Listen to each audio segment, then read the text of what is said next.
So the first thing we have said is that since executive comes from legislature, it is the responsibility of legislature to ensure that the quality of executive always remains superior. Quality of executive can be superior only when the quality of legislature is good. Legislature has to ensure that those who are elected to houses like Lok Sabha and Rajya Sabha must be of impeccable honesty and integrity. That is what we have said. Next, what are the other functions to be performed by legislature in a parliamentary democracy? Next important function is legislature has to make executive accountable. Legislature has to make executive accountable.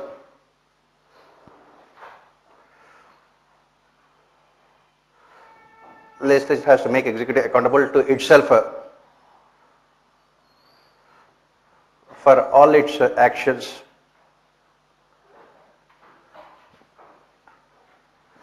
For all its actions. Executive should always be accountable to legislature in a parliamentary democracy. How can this be done? There are various instruments used by legislature. There are various instruments used by legislature to ensure the accountability of executive. There are various instruments used by legislature to ensure the accountability of executive.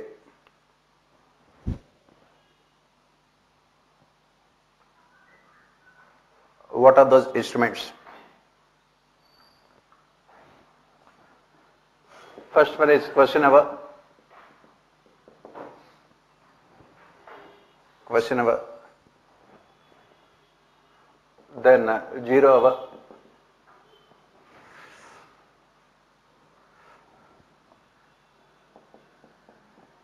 Then a short duration discussion. Short duration discussion. Then adjournment motion. Adjournment motion. Then censure motion. Censure motion. Then confidence or no confidence motion.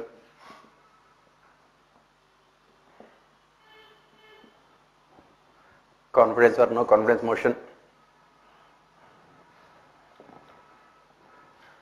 Then passing of a budget. Annual financial statement, passing of budgets.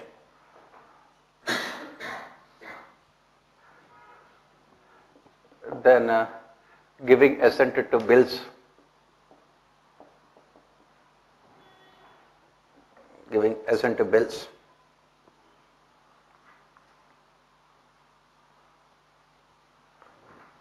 And then finally through committee system.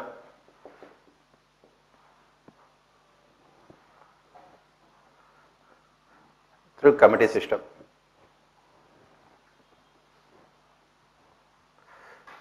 Through committee system.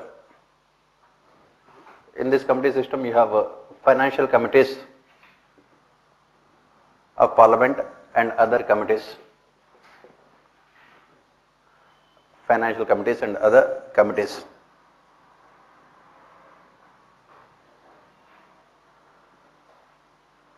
Financial committees and other committees.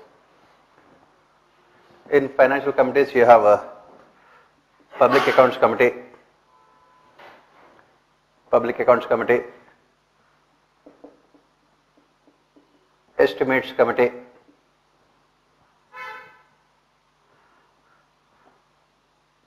then Committee on Public Sector Enterprise,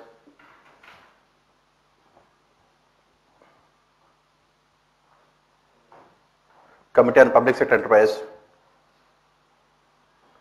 Committee on Public Sector Enterprise, Then departmental related committees.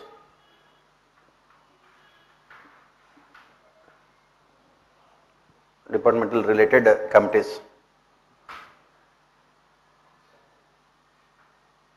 Department related committees.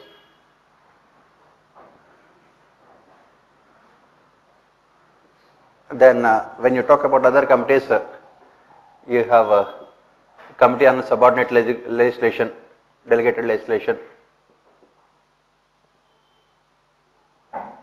committee on subordinate or delegated legislation, then a privileges committee,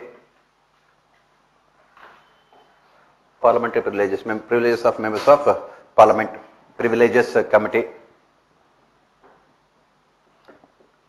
then ethics committee,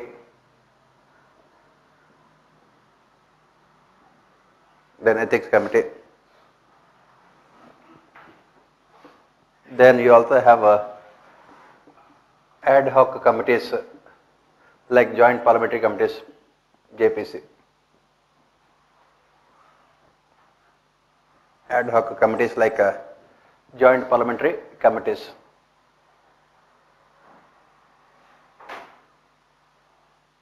JPC.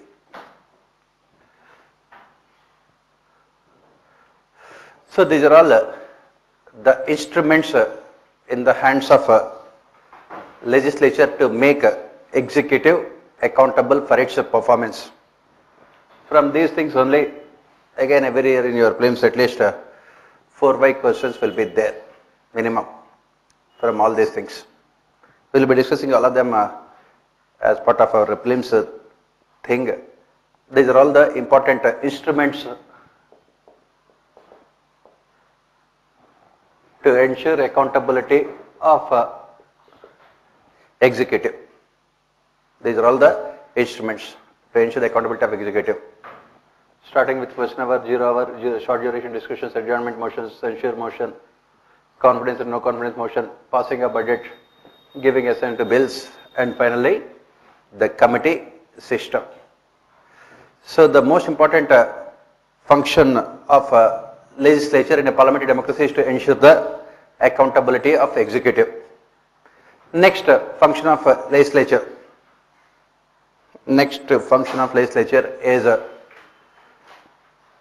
formulating laws, rules and regulations for the country. Formulation of laws, rules and regulations. Formulation of laws, rules and regulations for the country. Laws, rules and regulations. What is this? As part of separation of functions, as part of separation of functions, as part of separation of functions between the 3 organs of the state, as part of separation of functions between the 3 organs of the state, legislature is responsible for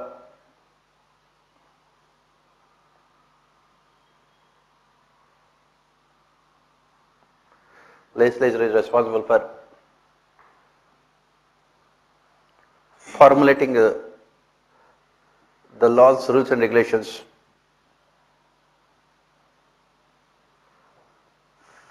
Formulating laws, rules and regulations.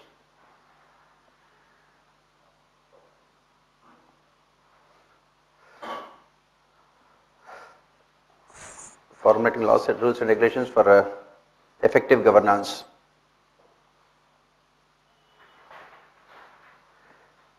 This is another function to be performed by legislature in a parliamentary democracy.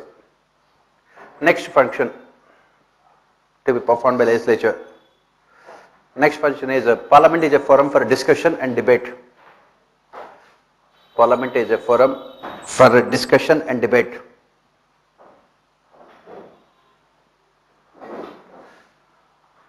It is a forum for discussion and debate.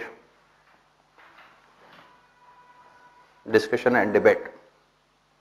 That is, legislature is expected to, members of parliament, legislature is expected to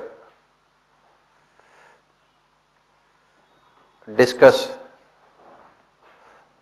debate and then decide regarding the major issues facing the country. Regarding major issues facing the country.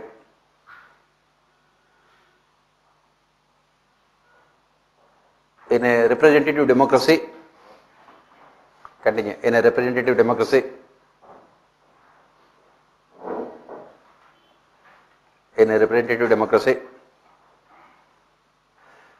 people expect their representatives. People expect their representatives to bring to the notice of the country,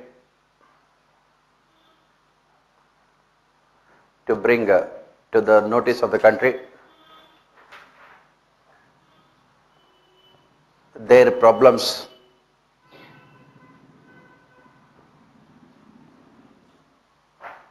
and also expect them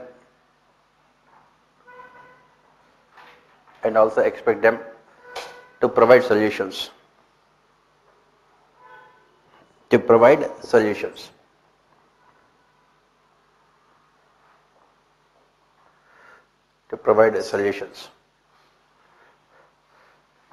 Next important function of legislature. Next important function of legislature is related to financial control.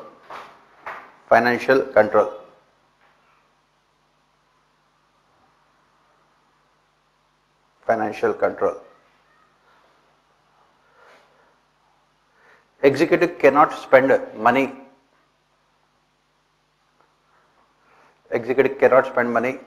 Without the approval of legislature.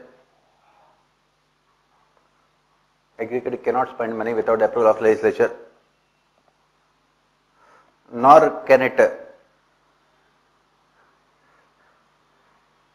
impose any taxes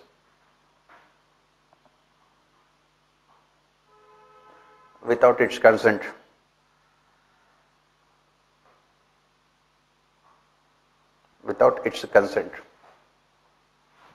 If a budget is not passed on the floor of the House,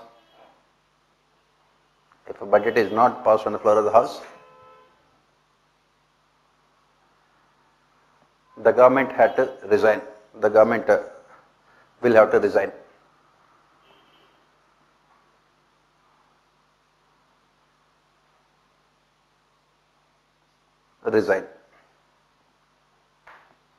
Next important function of legislature. Members of Parliament. Members of Parliament, with their impeccable honesty and behavior,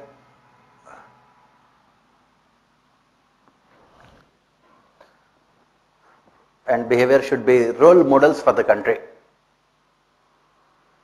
Should be role models for rest of the citizens of the country.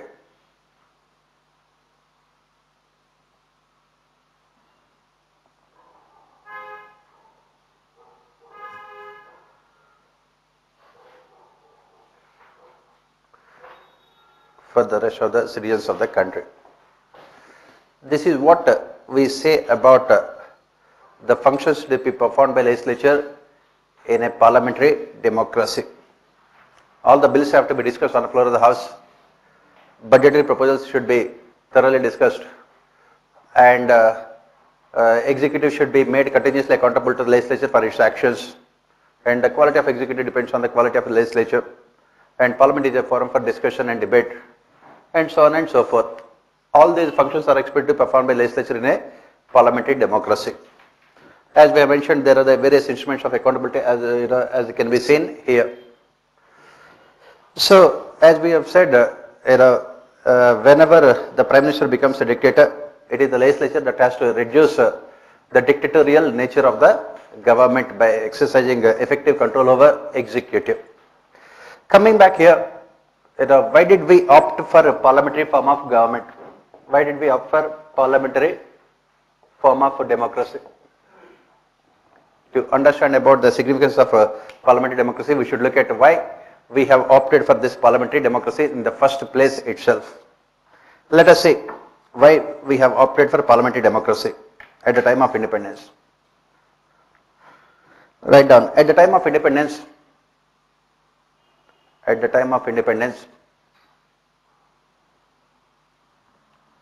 our constitutional forefathers had two choices.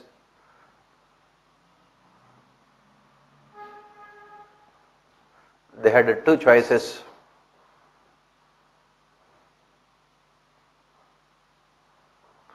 After it was decided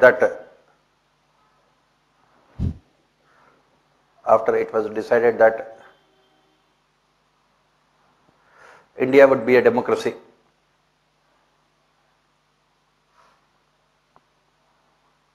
India would be a democracy.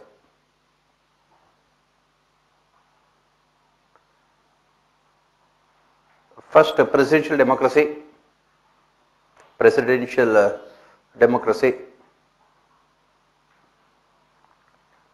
of United States of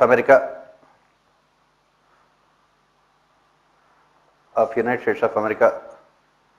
Second, parliamentary democracy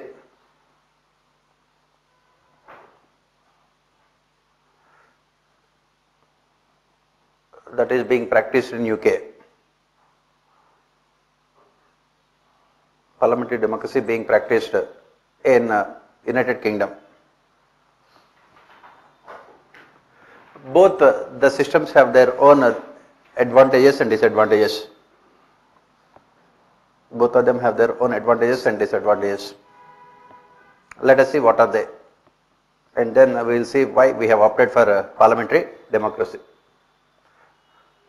First, let's start with the presidential democracy. What are the advantages?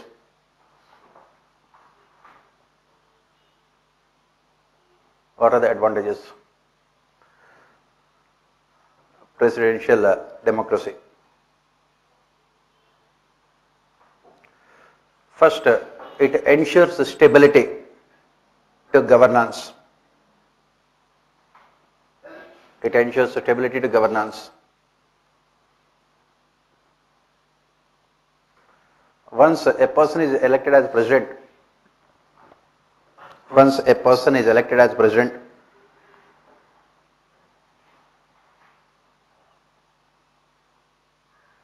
it would be extremely difficult to remove him from office. It would be extremely difficult to remove him from office.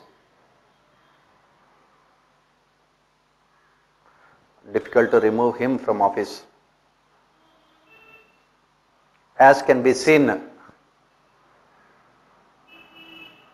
in American system.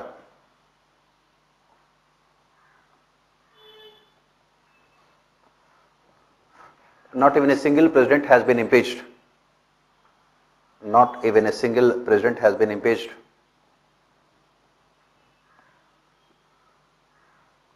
Single president has been impeached.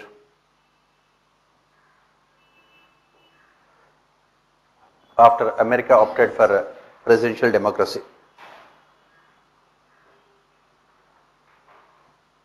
America opted for presidential democracy.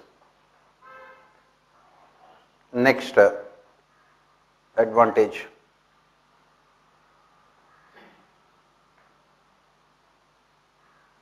In a presidential democracy, executive is completely independent of legislature. Executive is completely independent of legislature.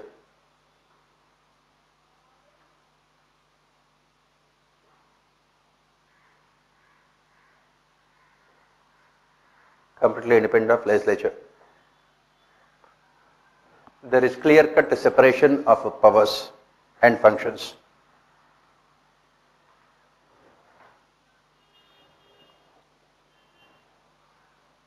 There is clear-cut separation of powers and functions.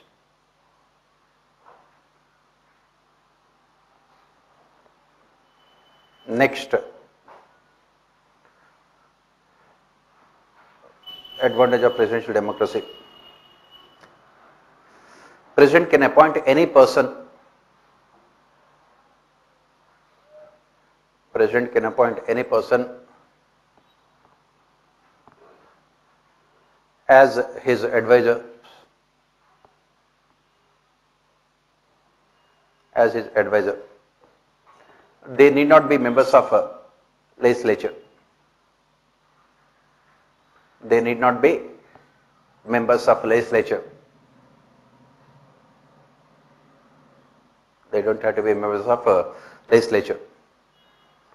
It gives more freedom and choices to president. It gives more freedom and choices to president.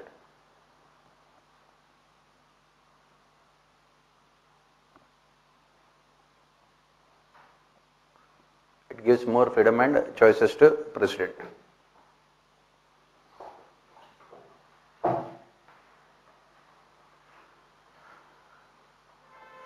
Next advantage, since it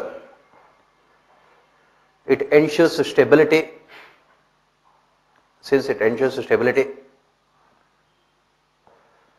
President can focus on governance. President can focus on governance. President can focus on governance.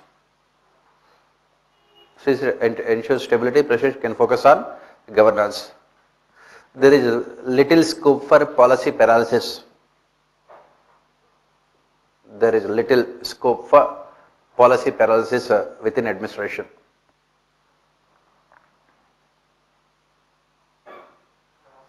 Policy paralysis within administration.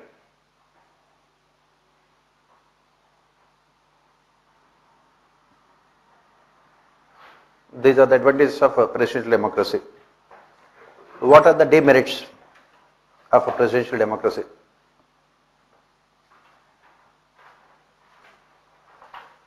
What are the demerits of a presidential democracy? Since the president has absolute powers,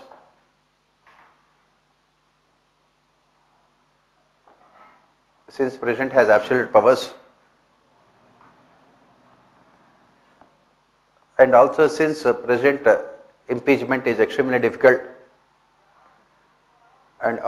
impeachment of a president is extremely difficult,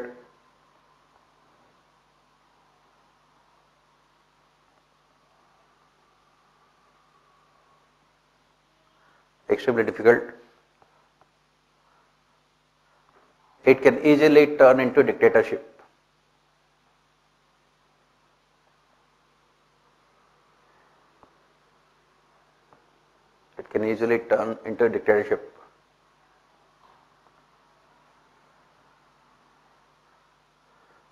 Judiciary's role is post-mortem in nature.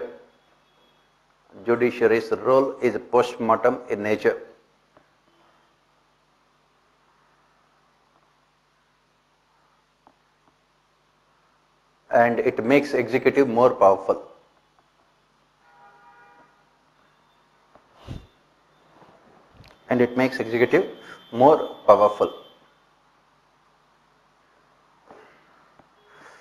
So this is what presidential democracy is all about. We have a topic called comparison of constitutions in our polity governance paper. Basically, you are talking about comparing the constitutions of various countries in the world. Because India, we have taken the best of the features of all the constitutions around the world. So when our constitutional forefathers were discussing about the relative strengths and weaknesses of different democratic systems around the world, they had zeroed it on two basic forms of democracy, that is presidential democracy and parliamentary democracy. So there was a heated discussion and debate. Some of them opted for a presidential democracy. Why? Because of the reasons that we have given here. In presidential democracy, as can be seen in case of United States of America, it ensures stability. Once a person is elected as president, it becomes difficult to impeach the president for the next 4 years because impeachment process is extremely difficult. So obviously it ensures stability, and since his position is safe, president can concentrate on governance. There is little scope for policy paralysis within administration. Another advantage of presidential democracy is that president can appoint his advisors, his team of advisors from outside legislature, because in a presidential democracy like America, executive is not a part of legislature.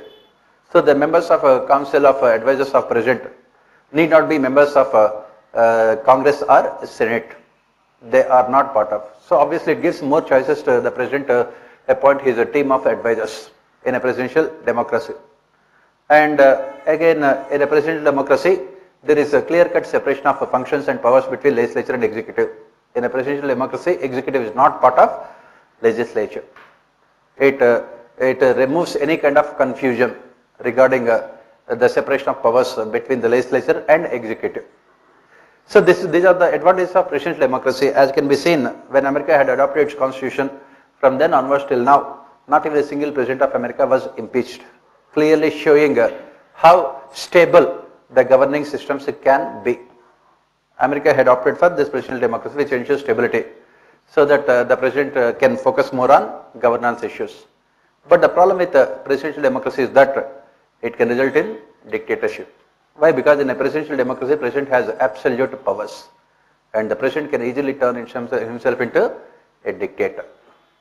That is the basic problem with presidential democracy. Let us see parliamentary democracy. What are the strengths of a parliamentary democracy? What are the strengths of a parliamentary democracy? First, it ensures continuous accountability of executive.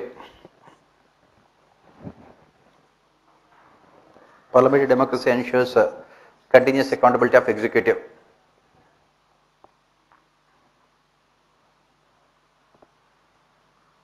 Continuous accountability of executive to legislature.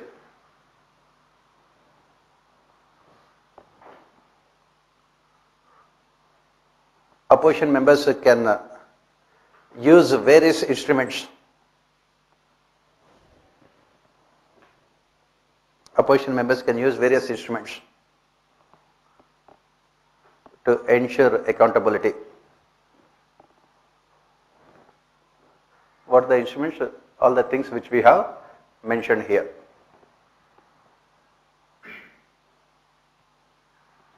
Next, advantage of parliamentary democracy.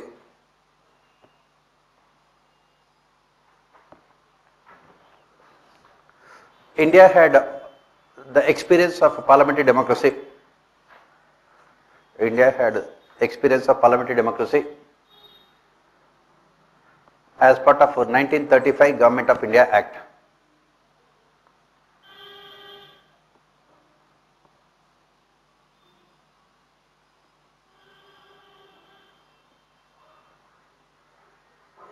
As part of 1935 Government of India Act. Whereas a presidential democracy would be completely new for India. It would be a completely new system for India.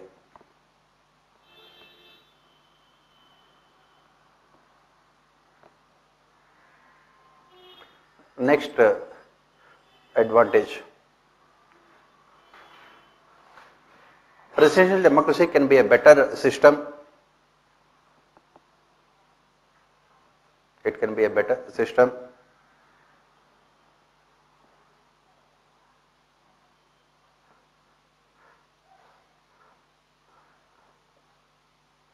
It can be a better system when two major political parties dominate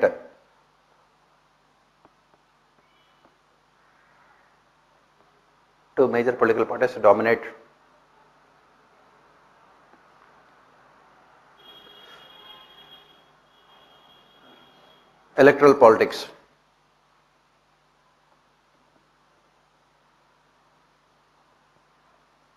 In a country like India,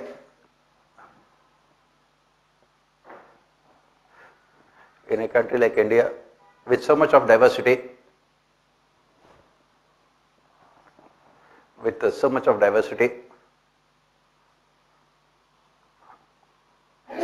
is not possible to have a two-party system. You can say it is neither possible nor feasible to have a two-party system.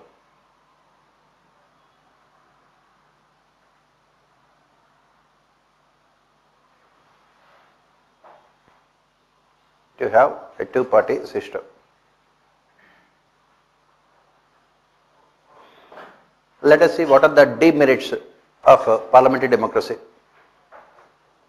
What are the demerits of parliamentary democracy? It is inherently unstable.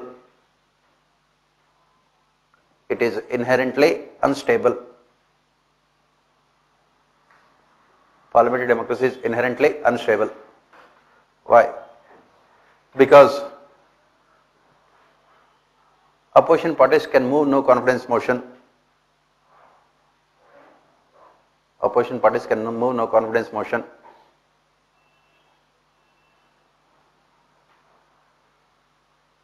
After 6 months.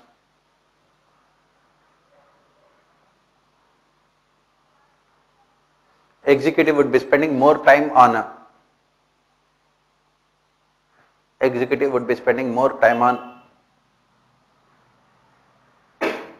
ensuring the survival of government.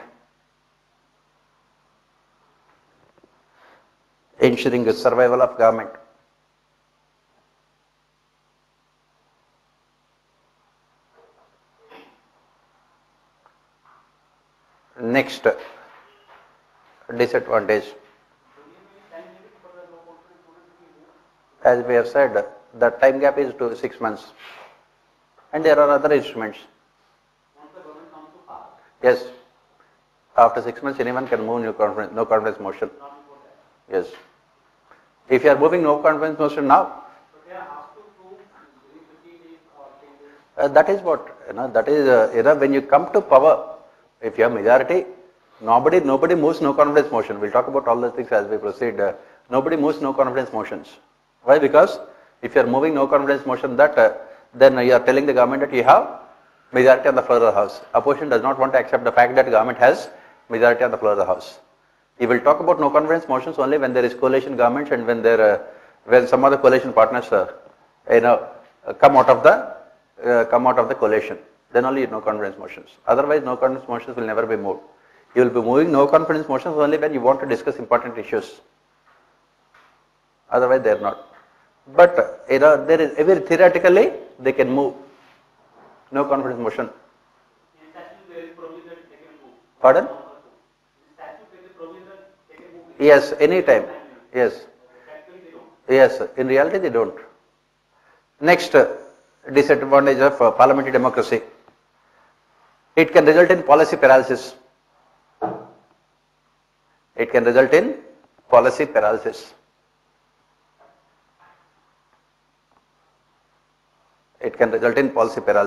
Why policy paralysis?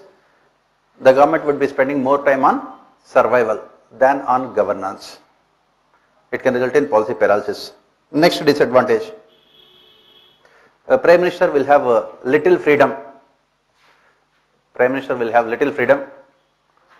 In choosing a council of ministers.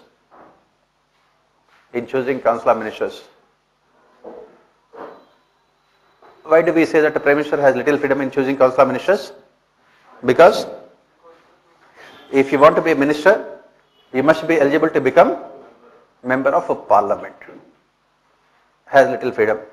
So these are all the relative advantages and disadvantages of presidential democracy and parliamentary democracy. So finally, it boils down to only one thing. What is it? Accountability versus stability.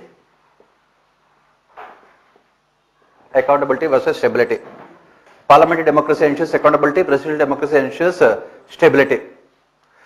So our constitutional forefathers had opted for accountability. India had opted for parliamentary democracy because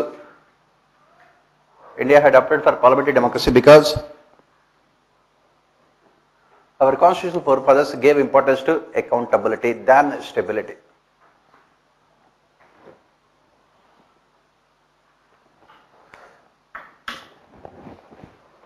They gave importance to accountability than stability.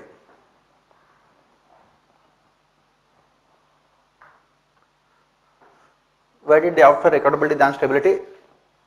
Why? Because they did not want India to be turned into a dictatorship. They did not want India to be turned into a dictatorship.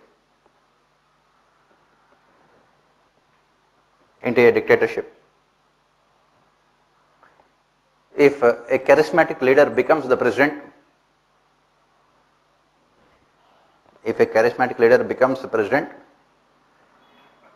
he can easily turn himself into a dictator in a presidential democracy.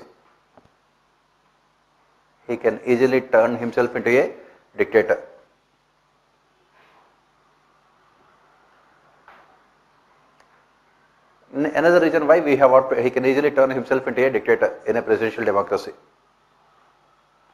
Another reason why we have opted for parliamentary democracy is India already had experience of parliamentary democracy.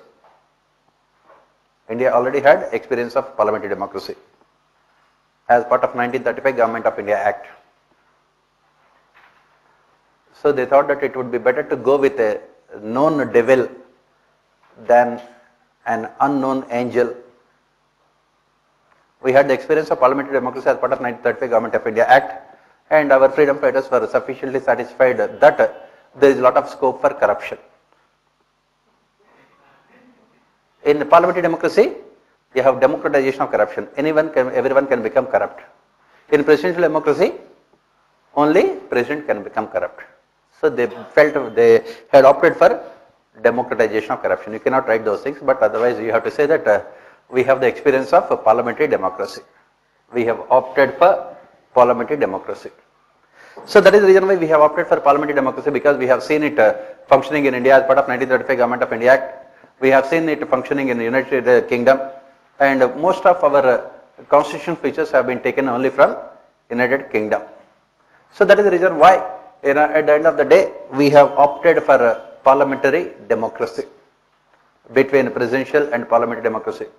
Their fears were genuine that if a charismatic leader becomes the president, there is every possibility that that leader can turn himself into a dictator, because presidential democracy offers stability, and this stability can be turned into dictatorship. That is the reason why they felt that let us have continuous accountability than stability. Even if it results in policy paralysis, no problem. It is better to have good governance than efficient governance. And that is the reason why they have opted for parliamentary democracy. And as part of that, as we have discussed all the functions to be performed by legislature in a parliamentary democracy. Let us see whether our legislature has performed these functions or not since independence. Like we have seen for President and Prime Minister, let us see the functioning of our legislature since independence. Whether our parliament has performed these functions or not. Functioning of our legislature, parliament since independence. We divided this into 3 time periods, the functioning of our legislature. We divided it into 3 time periods since independence. Between 1947 and 67, first period. Second, 1967 to 1990.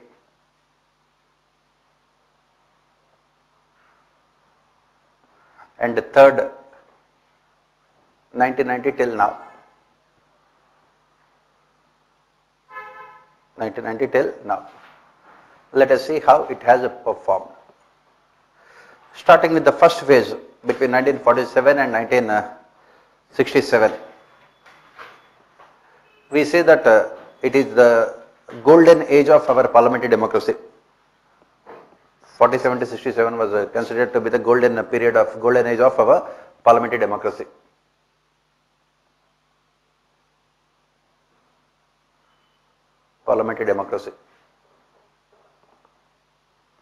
Why do we say that? During this period, our Parliament has performed all the functions it was expected to perform. It had performed all the functions. How and why? Why do we say that?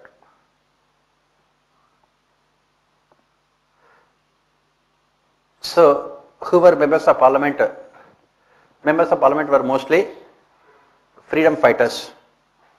Members of Parliament were mostly freedom fighters. And they entered into politics. They entered into politics with the objective of serving the country.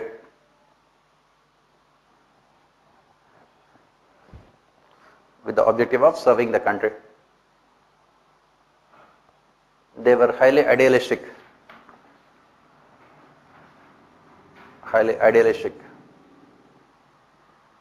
in their outlook.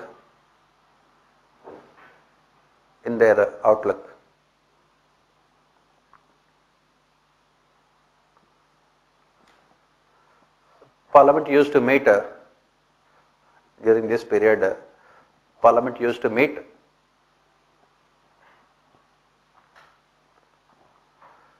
on an average 150 days in an year. 150 days in an year.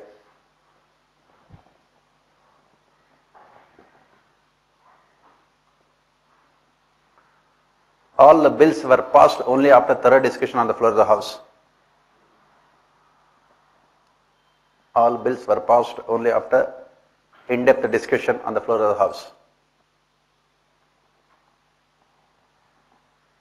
In-depth discussion on the floor of the House.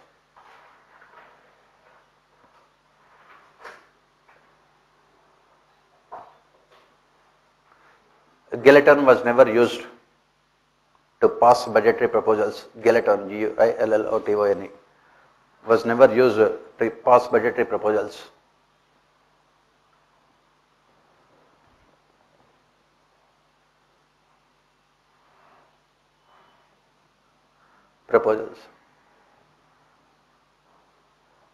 Next, the first budget of independent India. First budget of independent India.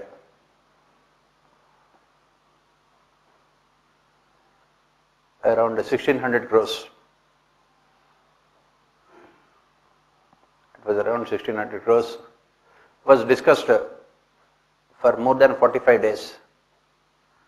Around 1600 crores was discussed for more than 45 days before Parliament had given its approval.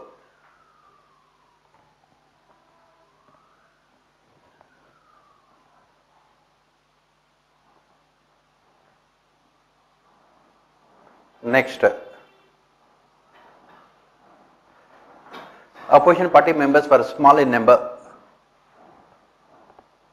Opposition party members were small in number.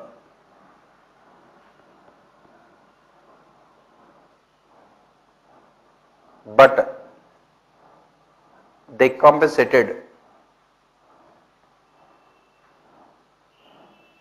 it with effective participation on the floor of the House. With effective participation on the floor of the House.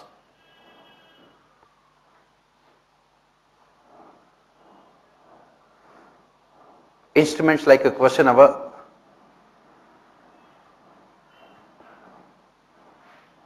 and others were used.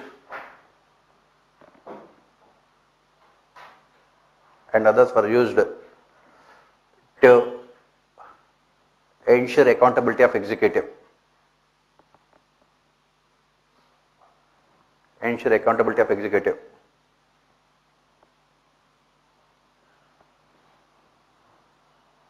The then finance minister was forced to resign. Finance minister was forced to resign.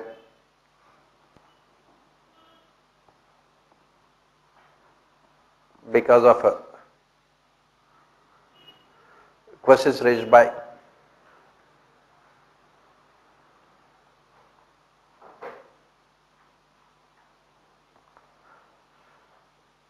Members during question hour.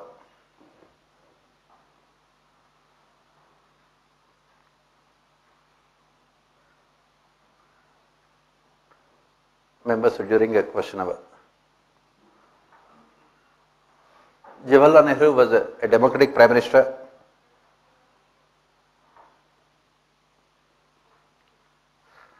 Was a democratic prime minister and always participated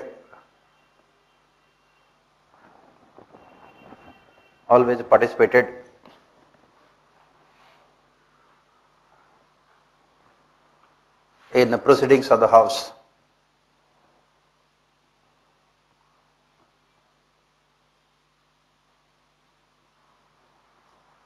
The first Speaker of Lok Sabha,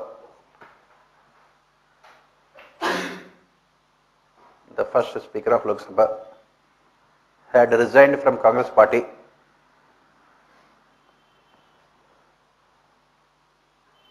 to ensure impartial functioning of the House. Had resigned from Congress party to ensure impartial functioning of the House.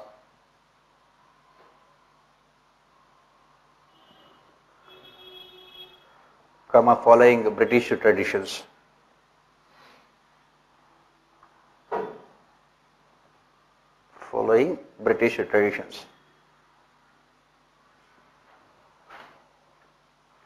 Next, all major policy decisions.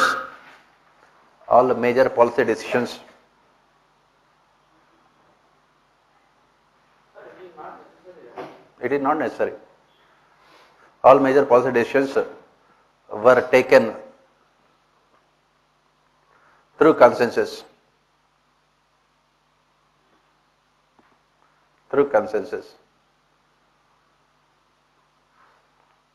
So this is what we say during this period, the first period between 47 and 67. As we keep on saying, the functioning of structures depend on the people. Go back to what we have said in our earlier classes. Ambedkar has said that the functioning of the constitution depends on two important institutions, political parties and people, because it is the people who have to elect their representatives. So if you look at the earlier phase of our democracy, all those people who had become part of parliament, they were all what you call first generation politicians. They had entered into politics when the country was under imperial rule. They entered into politics with a service motive. They were willing to make sacrifices. When they entered into politics, there was no power. Nowadays when you enter into politics, the objective is to enjoy power, status, prestige, so on and so forth. So at that point of time, when they entered into politics in 1920s and 30s and 40s, at that point of time, Indians were ruled by the Britishers. They entered into politics to demand freedom for the country. The Congress party basically came into existence to demand independence, freedom. So obviously there was no incentive of being in positions of power and enjoying those positions of power. So they were more idealistic in nature. And when India got independence, this idealism reached its peak, because India was one of the poorest countries at the time of independence in the world. So everyone was interested in what you call nation building. And added to that the leadership of Congress party. They were more highly idealistic, Jawaharlal Nehru and others. So obviously what happened, it was reflected in the functioning of legislature also. And members of parliament, at the time of independence, as we have said, the only major political party was Congress party. There were other small political parties and they were not as significant.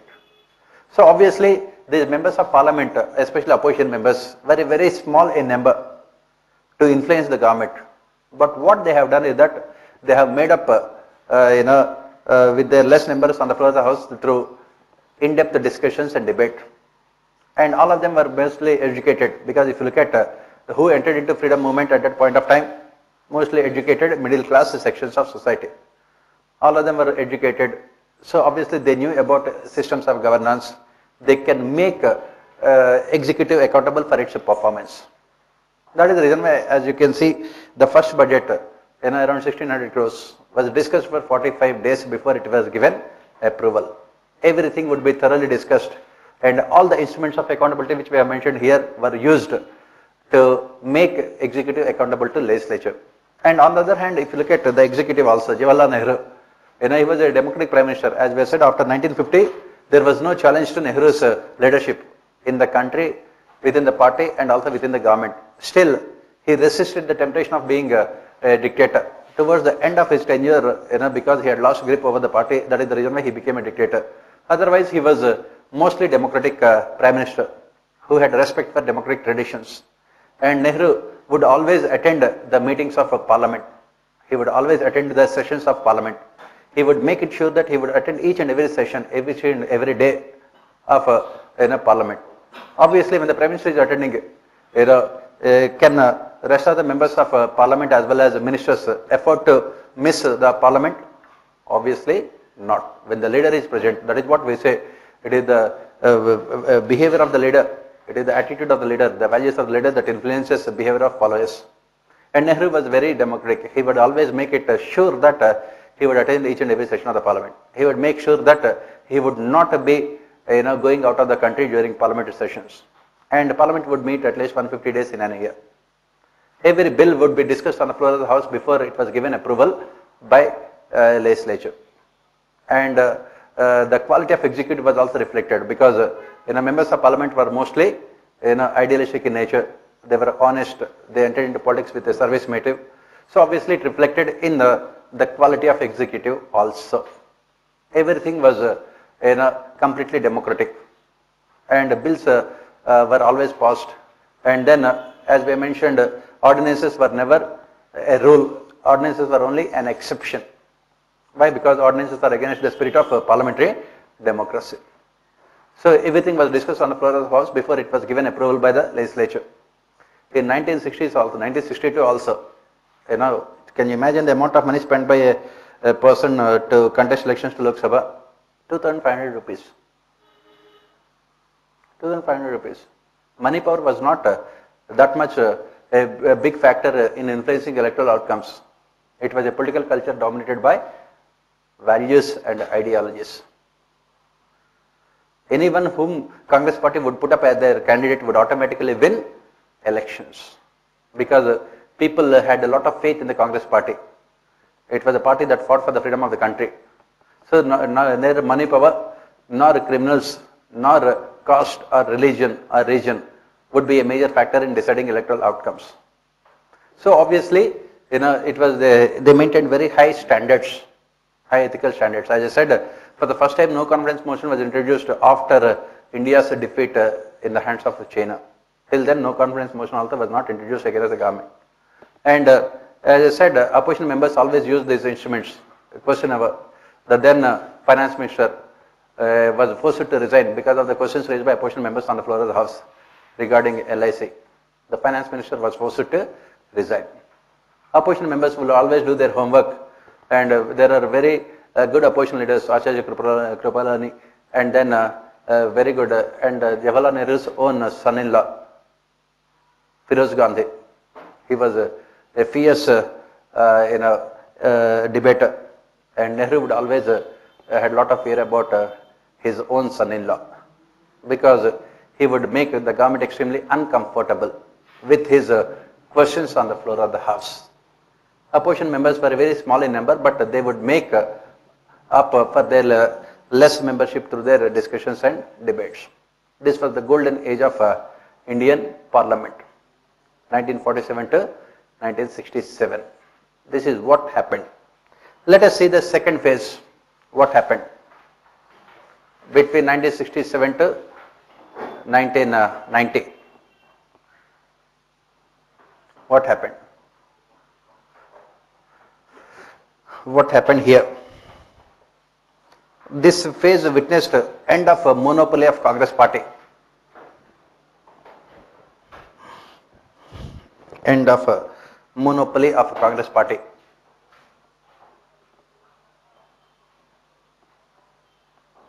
Monopoly of Congress party in national politics.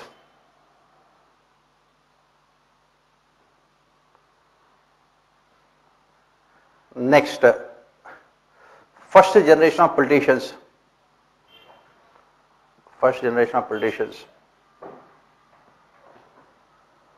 had retired from politics. They had retired from politics. Either they had retired or they died. Retired from politics. First generation of politicians means those who participated in the freedom struggle. They had retired from politics or they died. Next, they were replaced by second generation of politicians. Almost every 20 years you can see one generation changes. They were replaced by second generation of politicians. Who were the second generation of politicians? They were mostly from princely states. These second generation of politicians were mostly from princely states and big jamindars.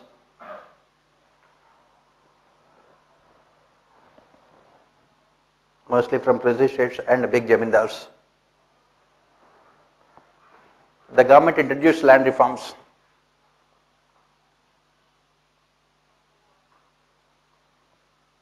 It introduced land reforms. And big jamindars entered into politics.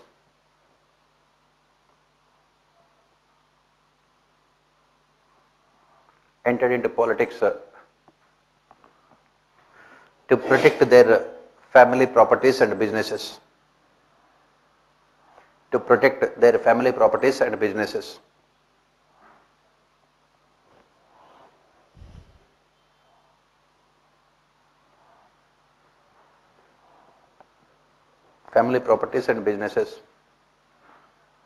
Similarly,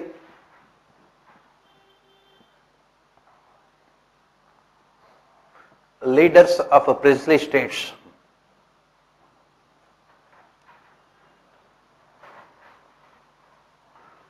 also entered into politics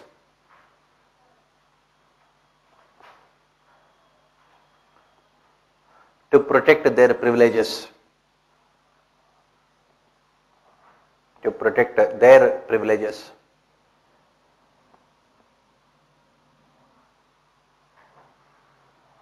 That is what we are saying. During this phase, what we have witnessed is a completely new generation of politicians. They had come into politics not to serve the country, not to work for the people of the country in a selfless manner. They entered into politics with a selfish motive to protect their family businesses and properties. The government introduced land ceiling legislation under which land would be taken, excess land would be taken from the jamindars and would be distributed to landless farmers. But this land ceiling legislation was a complete failure. Why? Because fearing loss of their land, all these big jamindars entered into politics. The moment you enter into politics, you will have a safety valve. Nothing can be done to you. You become an MP, you become a minister, and you become MLA, you become a minister.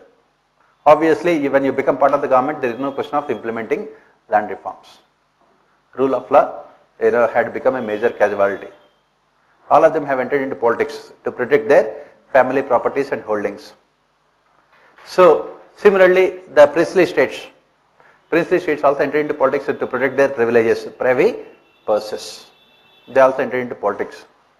So, the objective of these people entering into politics is to protect and promote their family businesses, to promote their interests, and also to protect their inherited properties. They were not in politics to serve the people, and it reflected in the functioning of legislature also. Next, what else happened during this period? Regional political parties had come into existence. Regional political parties had come into existence in different parts of the country.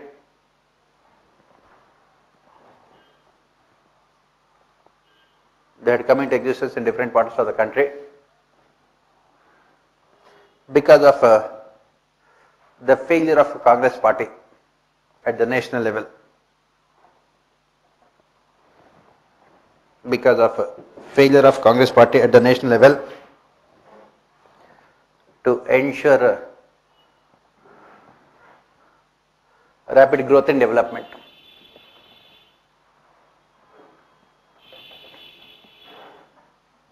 Rapid growth and development.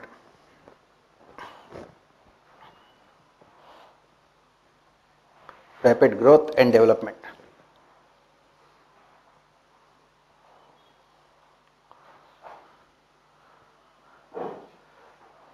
Planning process was a failure.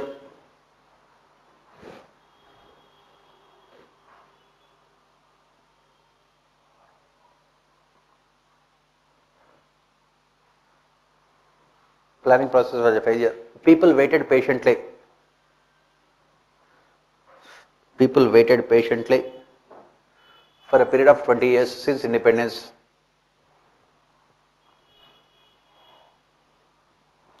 For a period of 20 years since independence.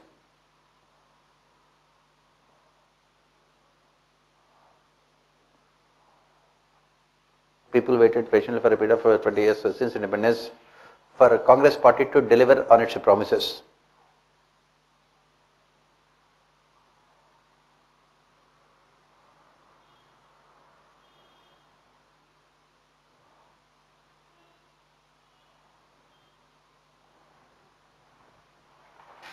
Next,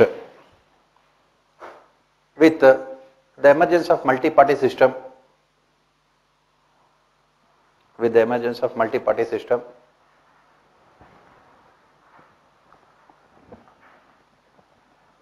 winning elections had become a difficult affair. Winning elections had become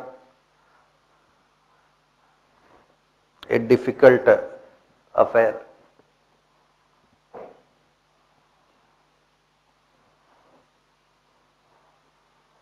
Political parties had realized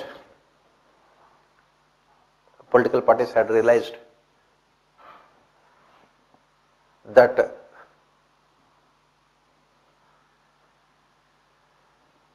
they can no longer win elections.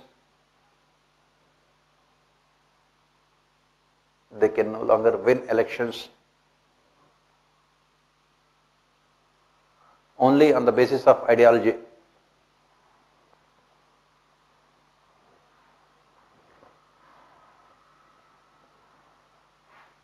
On the basis of ideology.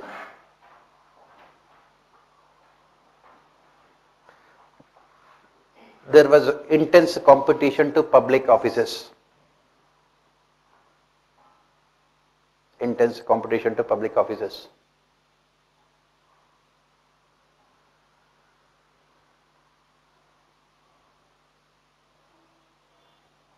Political parties started using other means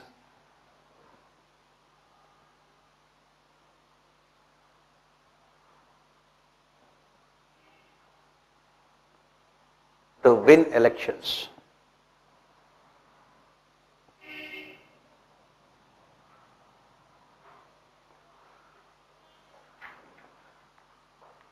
They started taking the help of anti-social elements.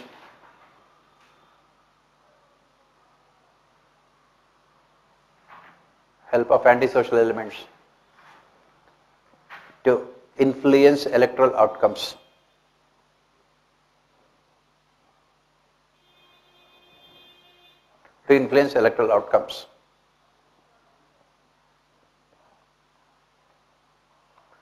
Criminals were asked to provide money and muscle support.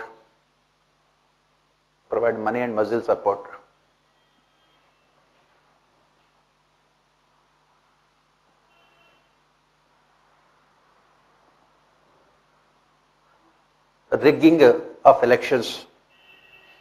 Rigging, R-I-G-G-I-N-G, rigging of elections. And booth capturing of booths, electoral booth. Booth capturing had become the norm.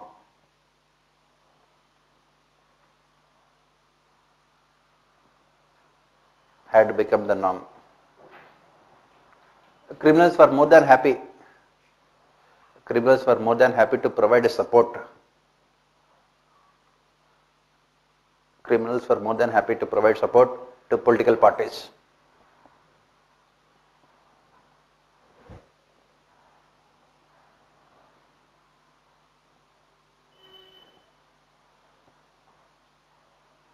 Resulting in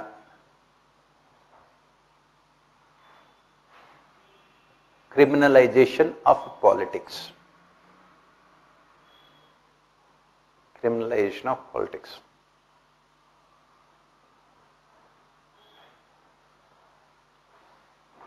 Next, there was change in political culture also during this period. There was a change in political culture also during this period.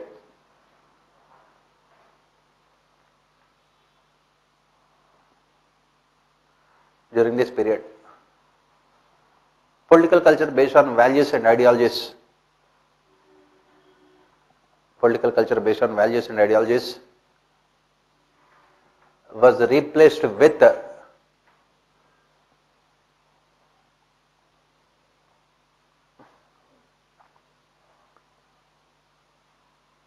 emotions and sentiments. Emotions and sentiments.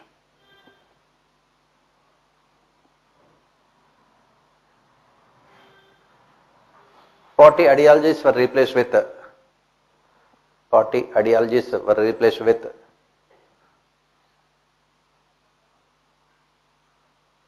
personality based politics.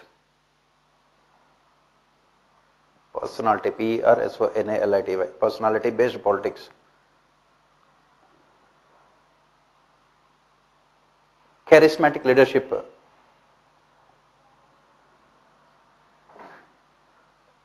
Charismatic leadership had become the order of the day. Had become the order of the day.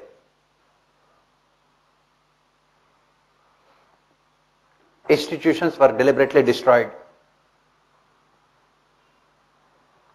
Institutions were deliberately destroyed.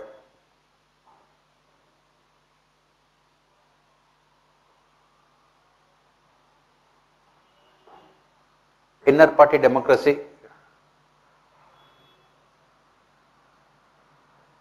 Inner party democracy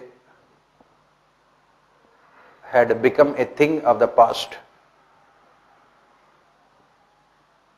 It had become a thing of the past.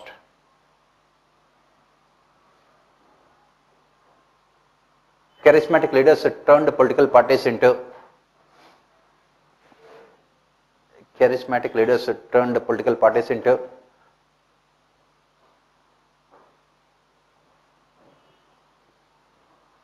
personal, personal,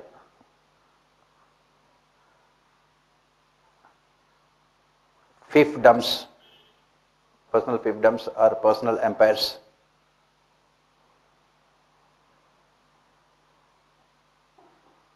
Next, it also resulted in dynastic politics. It also resulted in dynastic politics.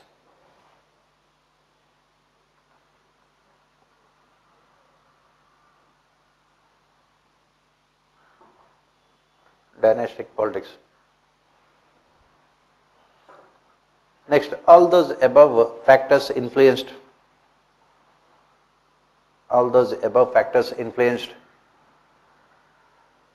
the functioning of legislature.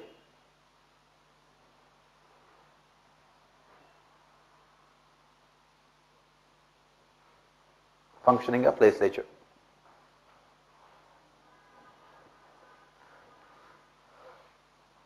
So, what we were talking about here after 1967, we say that as we have said earlier, 1967 was a watershed year as far as Indian politics is concerned. Very, very important year. It had revolutionized Indian politics forever. Why? Because 1947 India got independence, 1967, 20 years 20 years people waited patiently for Congress party to deliver on its promises. They had given so many opportunities for Congress party. 1952, 1957, 1962. In all these elections, Congress party was given absolute majority. The benefit of doubt was always given to Congress party. And as we have mentioned earlier, the leaders at that point of time were highly idealistic in nature. So people waited for, waited for longer periods of time for Congress party to deliver. Obviously, the development model which we had followed at that point of time was not right to ensure growth and development. Socialism can never succeed, has never succeeded anywhere else in the world. The centralized top-down approach to development was a failure. And then the economic growth model was also a failure, because from second 5-year plan onwards, we have shifted our resources from agriculture to industrial sector, resulting in a severe food crisis. The country was reeling under so many crises. On the one hand, we had external in the form of wars with China and Pakistan. Internally, huge amount of food crisis and high levels of poverty, unemployment, food problem, and whatever the public sector enterprise development had taken place, it had only resulted in the creation of islands of prosperity. Very few pockets of the country were developed at the cost of the rest of the country. Rest of the country remained in poverty. And especially Congress party was the party that ruled the entire country as well as all the states also till 1967. It was the only political party. Obviously at the state level, there was so much of dissatisfaction among the people because of the failure of the Congress party to ensure balanced regional development. Because of the failure of the Congress party to ensure rapid growth and development. People were looking for alternatives and they had lost confidence in Congress party. By 1967, even Congress party had realized that it can no longer win elections on the basis of only ideology. Ideology based political culture was replaced. And as we mentioned, it had given opportunity for other political parties to come into existence to replace the political vacuum created by non-performance of Congress party.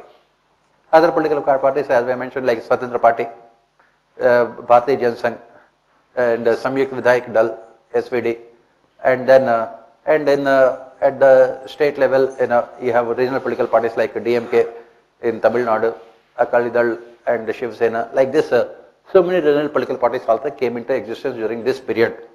So once these many political parties had come into existence, we have witnessed the real functioning of our electoral democracy. Till 1962, as we have mentioned, candidates need not spend anything on elections because Congress party was the only political party. Whoever Congress party puts up as their candidate would automatically become MP or MLA. Jawaharlal Nehru, he has appointed, he has given party tickets for his cook also. His cook was given a party ticket and he became MLA in Uttar Pradesh. So obviously that is how, whoever put Congress party would put as their candidate would become MP or MLA. And obviously there was no competition. That was the reason why neither money power nor muscle power was required to win elections. By 1967, when opposition parties had come into existence, we have seen the real electoral politics in India. Neither opposition parties nor Congress party had any kind of performance to show to the people to ask for their confidence. Obviously, they had realized that they cannot win elections on the basis of ideology. And they had realized that they had to look for other means to win elections. What were the other means? Taking the help of criminals to win elections. These criminals were providing these political parties money power and muscle power. In those days, they were the days of pre-EVMs, voting booths. So the criminals would go to the voting booths. They will terrorize the people there and they would capture the electoral voting booths and they would cast the votes in favor of their own candidate.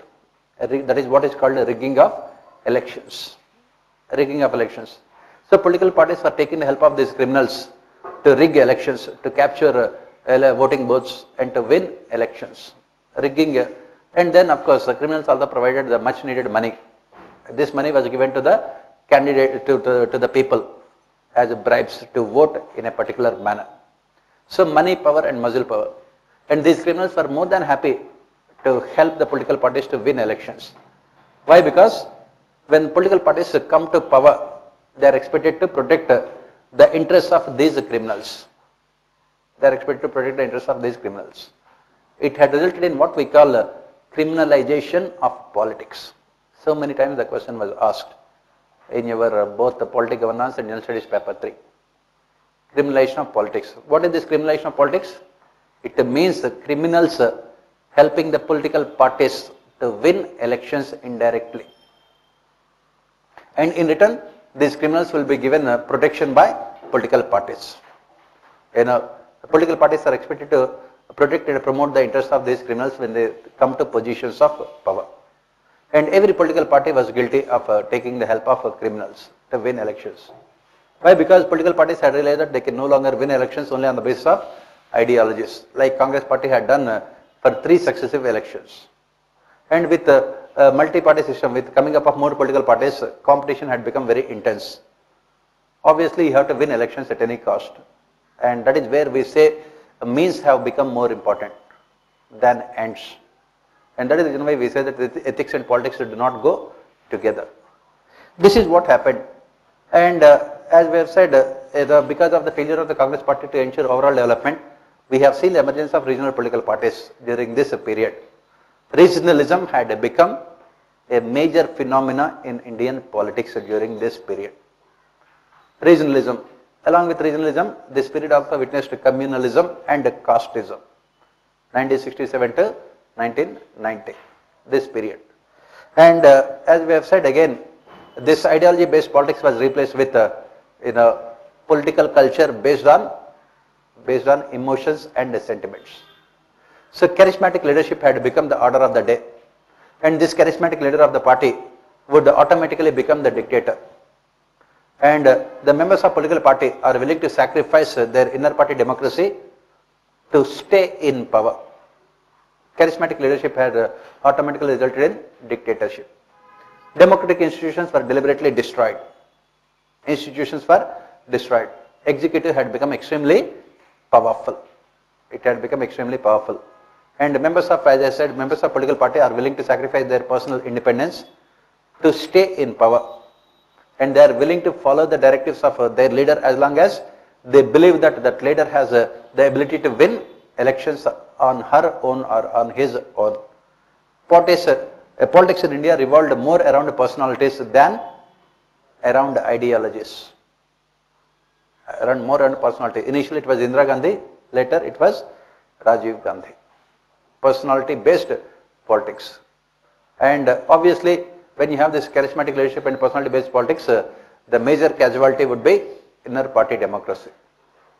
And political parties were run like personal fiefdoms by the leaders. There was no inner party democracy. Anyone who had expressed any kind of different opinion would automatically be expelled from the party. So this was the situation during this period, 1967 to 1990. And what was the impact on functioning of legislature? Let us see what was the impact on functioning of legislature during this period. All these events, how did these events impact the functioning of legislature? This period witnessed, yes, yeah. The emergence of regional political parties is in the favor of democracy or it is, it should be good, because in a parliamentary democracy like India, with so much of diversity, you cannot have a single national political party that can satisfy the demands of all the people. Regionalism is always good because it promotes federalism. It ensures federalism. It should always be good. But the only thing is that this regionalism should be in a constructive manner. If you do not satisfy the demands of the regional people from different regions, it can result in a secessionist movements, terrorism. So, yeah. Can we say in the first phase, the leaders were more idealistic because they were more secure? In the first phase, as I have said, people were willing to give more opportunities for Congress party because they believed that Congress party would be the right political party to lead the country, because Congress party fought for the freedom of the country.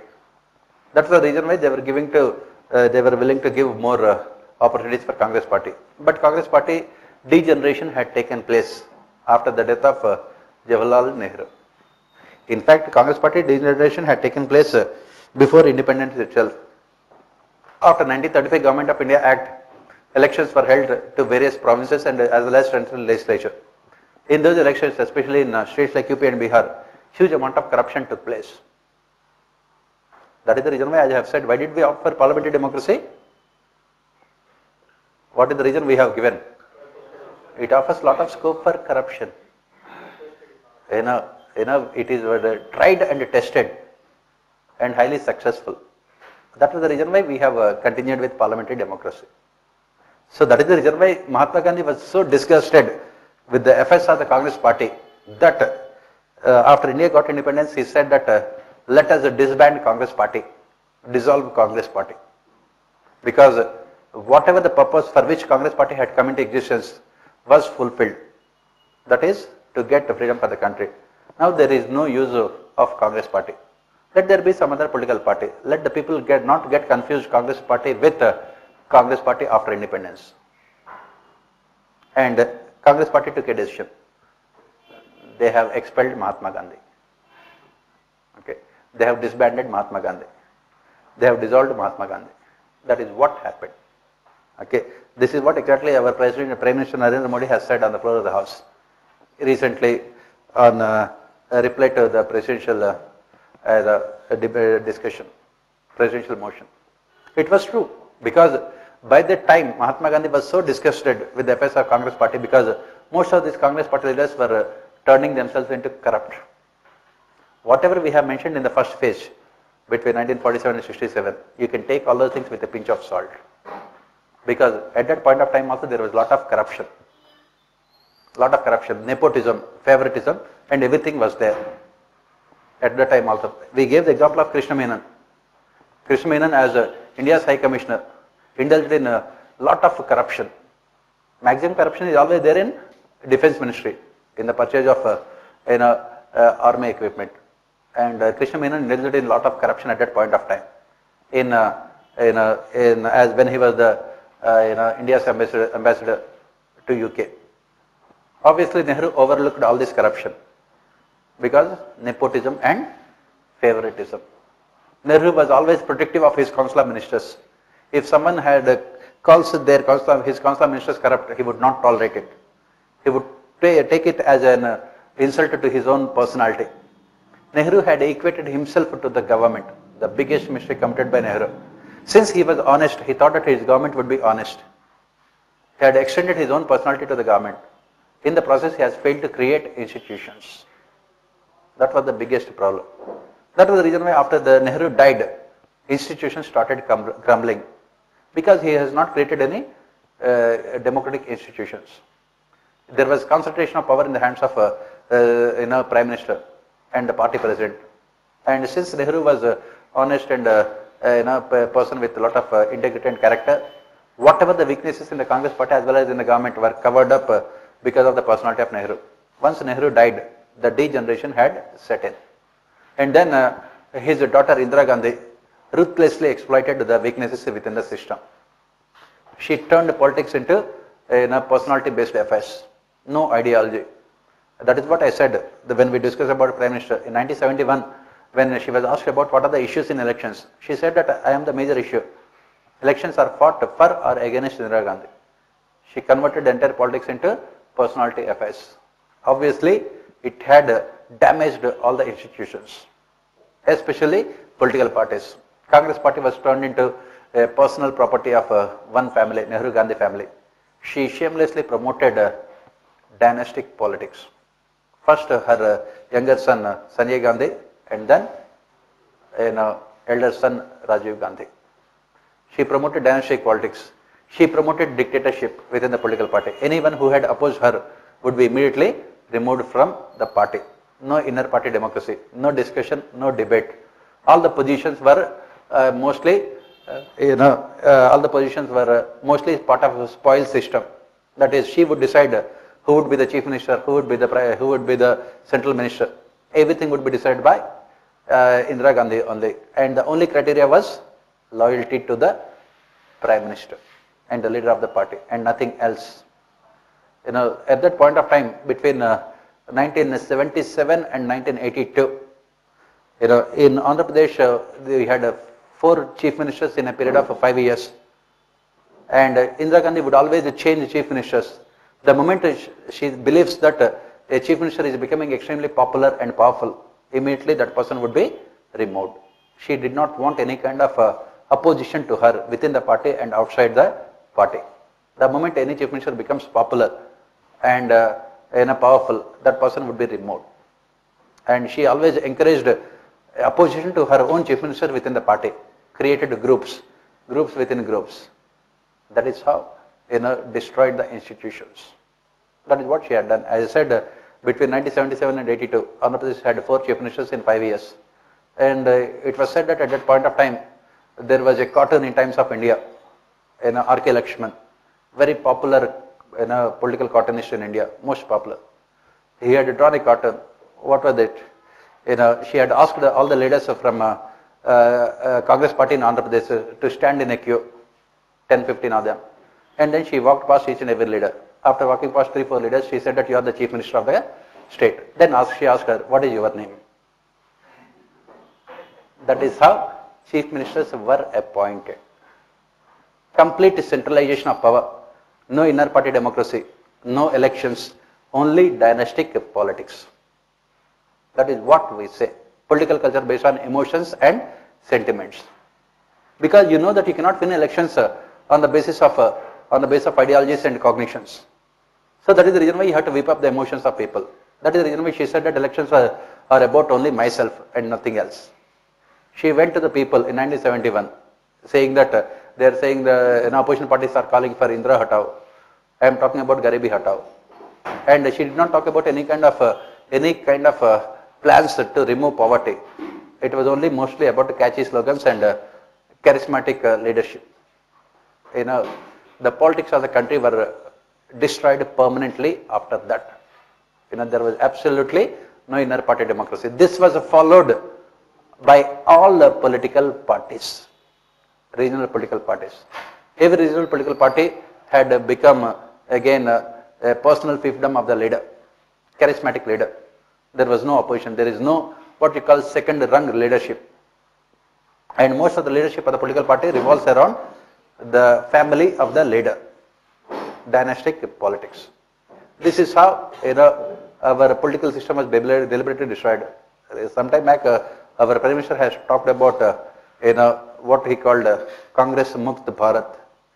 When he said that Congress Mukt Bharat means removing the Congress party culture, not Congress party. But the same Congress party culture is shamelessly followed by all political parties. Even now also, if you look at our parliament, all the young members of parliament are all from political dynasties. There is not even a single young member of parliament who is called a first generation politician. All of them are from political dynasties.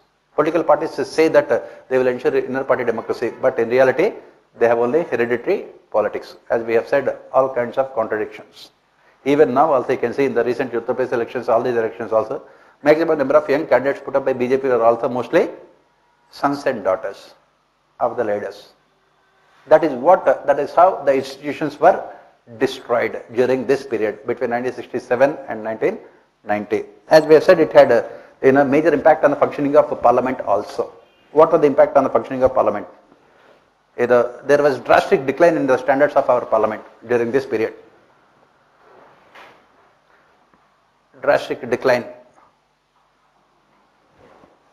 in the standards of our parliament during this period.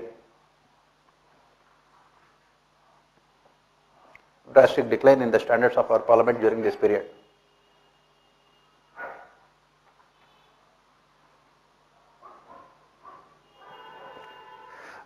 How do we say those things?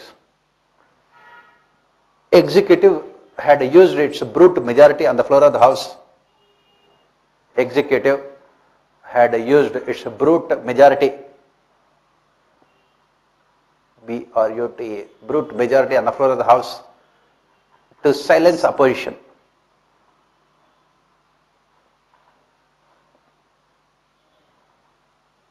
to silence opposition. Executive started controlling legislature.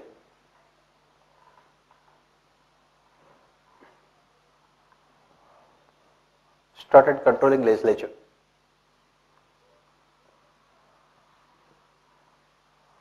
Discussion and debate was replaced with discussion and debate was replaced with constant and continuous fighting on the floor of the House. Constant and continuous fighting on the floor of the House.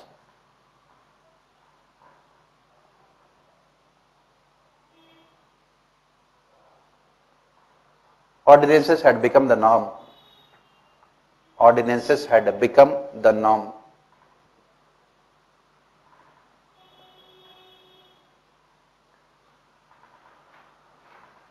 Guillotine was regularly used. Guillotine, Guillotine. Guillotine was regularly used. Pardon? Guillotine means passing of budgetary proposals without any discussion on the floor of the House. Passing of the budget without any discussion on the floor. Guillotine was used to pass budgetary proposals. We have said that the first budget, around 1600 crores, very small amount. Parliament had discussed it for 45 days before giving its approval. After that, you go back to 2012, 13, 14 years, 18 lakh crores of budgets, 15 lakh crores of budgets were passed in exactly 2 minutes without any discussion. Guillotine. Next, what else had happened during this period? Darkest period of parliamentary democracy was witnessed. Darkest period of parliamentary democracy was witnessed. Darkest period of parliamentary democracy was witnessed during emergency.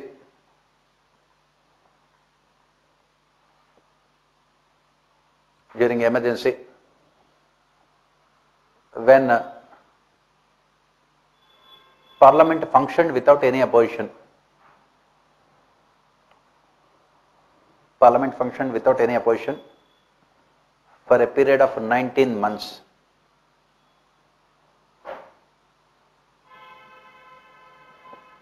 For a period of 19 months.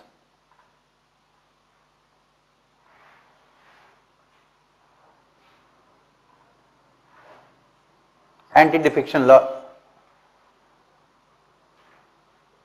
Anti-defection law was used by political parties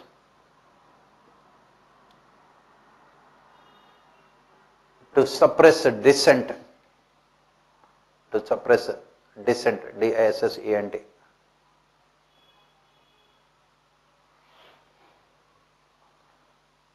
Political parties regularly issued whips. Political parties regularly issued whips to their members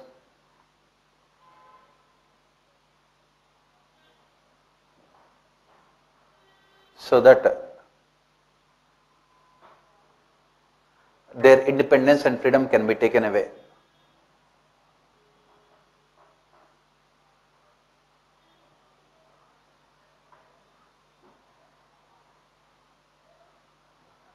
Can be taken away. All instruments of accountability had failed. All instruments of accountability had failed.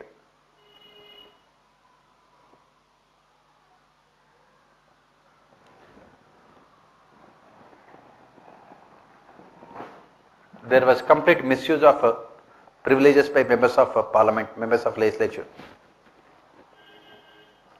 Complete misuse of privileges by members of legislature.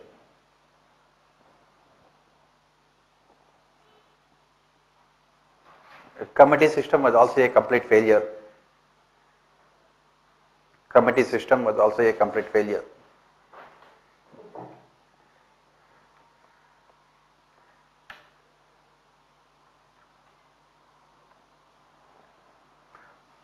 functioning of parliament, functioning of legislature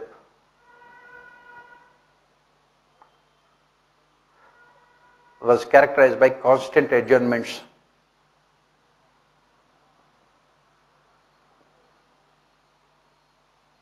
Constant adjournments. Adjournments, ADJOURNMENTS, adjourning the house.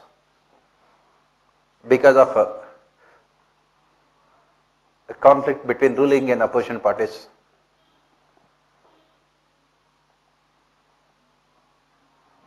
Conflict between ruling and opposition parties. Speaker's position had become extremely controversial. Speaker's position had become extremely controversial. It had become extremely controversial.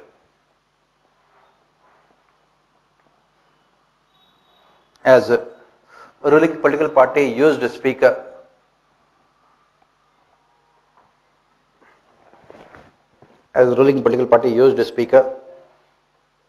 to control the functioning of the house.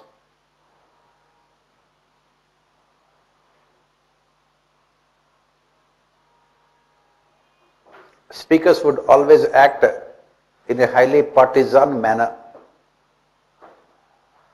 Speakers would always act in a highly partisan, PARTISAN, partisan manner.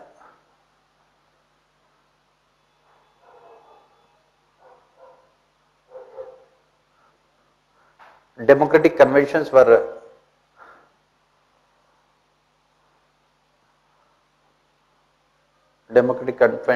openly defied. They were openly defied by ruling political parties.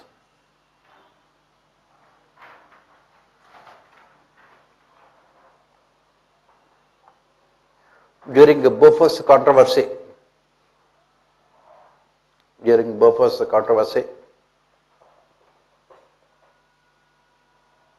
sessions of parliament were washed out.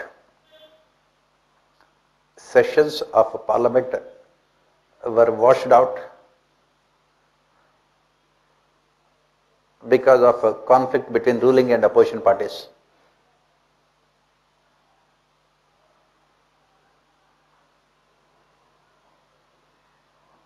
Conflict between ruling and opposition parties.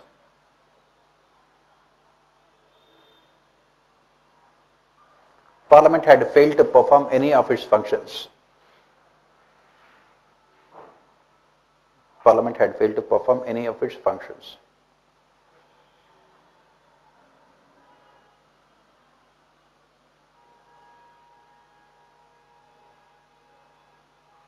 In the end, legislature had become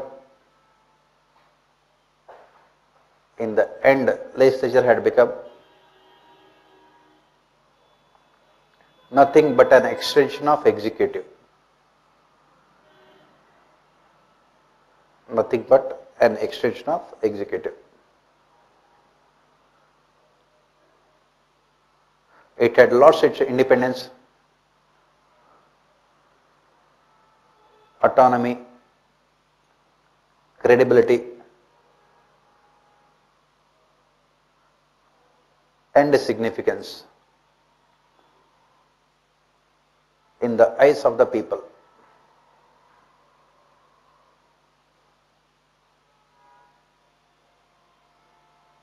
That is what we say.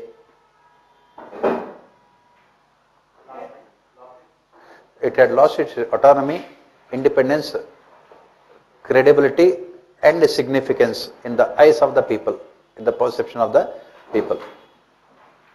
Can we say that an organization, as we talked earlier, is a physical structure and also psychological structure? Which one? And any organization is also a psychological structure? Yeah, see, what we are saying is that the functioning of the institutions depend on the people who are manning the institutions, responsible for the functioning. And what happened? We have seen a degeneration of our politics during this period. And second generation of politicians had entered into politics to further their business interests, not to serve the people. Obviously, They were more interested in maximizing their profits out of politics. Politics had become an activity that would help them to become rich in a short period of time. Low risk, high gain activity. So they were not interested in discussions and debate. They were not interested in making the executive accountable. They were not interested in becoming the role models for the people of the country. They had entered into politics shamelessly to maximize their gains. Obviously, it has reflected in the functioning of Parliament. And since members of Parliament are also part of Council of Ministers, the quality of Council of Ministers also had deteriorated. Most of the ministers, had become corrupt, unaccountable, dictatorial, and the criminals, were supporting them openly. There was complete degeneration of our Indian politics during this period. Why? Because people were voting in the name of emotions and sentiments, personality-based politics, charismatic leadership, dictatorial functioning, and added to that we have this regionalism, communalism, and casteism. Obviously, political parties had realized that they cannot win elections on the basis of ideology, so they started dividing people in the name of religion, caste, community, so that they can win elections. People were more than happy to follow this trend, and they were voting for those political parties which promised them reservations, which promised them more subsidies, which promised them anything else. And political parties were also not at all interested in getting the acceptance of the people. They know that they can win elections by rigging elections with the help of the criminals through money power and muzzle power. So obviously it was reflected in the functioning of Parliament. Parliament had lost its credibility. There was drastic decline in the standards of Parliament. None of the parliamentary sessions functioned in a proper constructive manner. Discussions and debates were replaced with constant adjournments and walkouts. And members of Parliament were fighting on the floor of the House. Personality-based politics. Issues were never discussed. In Parliament, it was only about personalities. Issues of the country were never discussed. Parliament has ceased to be a forum for discussion and debate. And of course, as we have seen, the darkest period of our Indian parliamentary democracy was during emergency, for those 19 months when Parliament functioned without any opposition. Why? Because all the opposition members were put behind bars by the executive. And since it was personality-based politics, obviously, it had divided the political spectrum into for and against, either for Indira Gandhi, against Indira Gandhi, for Rajiv Gandhi, against Rajiv Gandhi. So there was no middle ground. And opposition parties created a lot of commotion on the floor of the House because they were not allowed to raise issues. And obviously it benefited the ruling political party. Why? Because, when Parliament functions, then only you can make a ruling party accountable for its performance. On the other hand, what is happening? People, members would come onto the well of the House and they would disturb. And the Speaker would be more than happy to adjourn the House. Because if the House is adjourned, there will not be any discussion and debate. If the House is adjourned, you cannot make executive accountable. The Prime Ministers were more than happy to see that the House does not function at all. If the House is functioning, then you will be made accountable through discussions and debate. If the House is not functioning, there is no accountability. And the executive had used its brute majority on the floor of the House to silence opposition. Speaker's role had become extremely controversial. Speaker would not give opportunity for opposition parties to raise issues on the floor of the House. Speakers would always act as representatives of the ruling political party than as impartial head of Lok Sabha. Obviously, then anti-defection law was used to silence dissidents within the party. This is what happened during this period, criminalization of politics, and it had drastically declined. It had drastically reduced the standards of our Parliament. So from this phase, we are moving to the next phase, 1990 till now. Yes. Sir, in parliamentary democracy, we have written that PM has little freedom in choosing his council of ministers. So, sir, can we say that there is a lack of specialization in certain departments? No, see, theoretically it is. Theoretically it will be provided legislature can control executive, but in reality, you can have any person as your council of ministers because you can send them through Rajya Sabha. Rajya Sabha is always there. Otherwise, Manmohan Singh would never have become Prime Minister. Rajya Sabha is always there. Anybody, whoever you want, can be Rajya Sabha member. So let us see the third phase between 1990 and till present. What happened during this phase? Criminalization of politics. Criminalization of politics has transformed itself into politicization of a crime.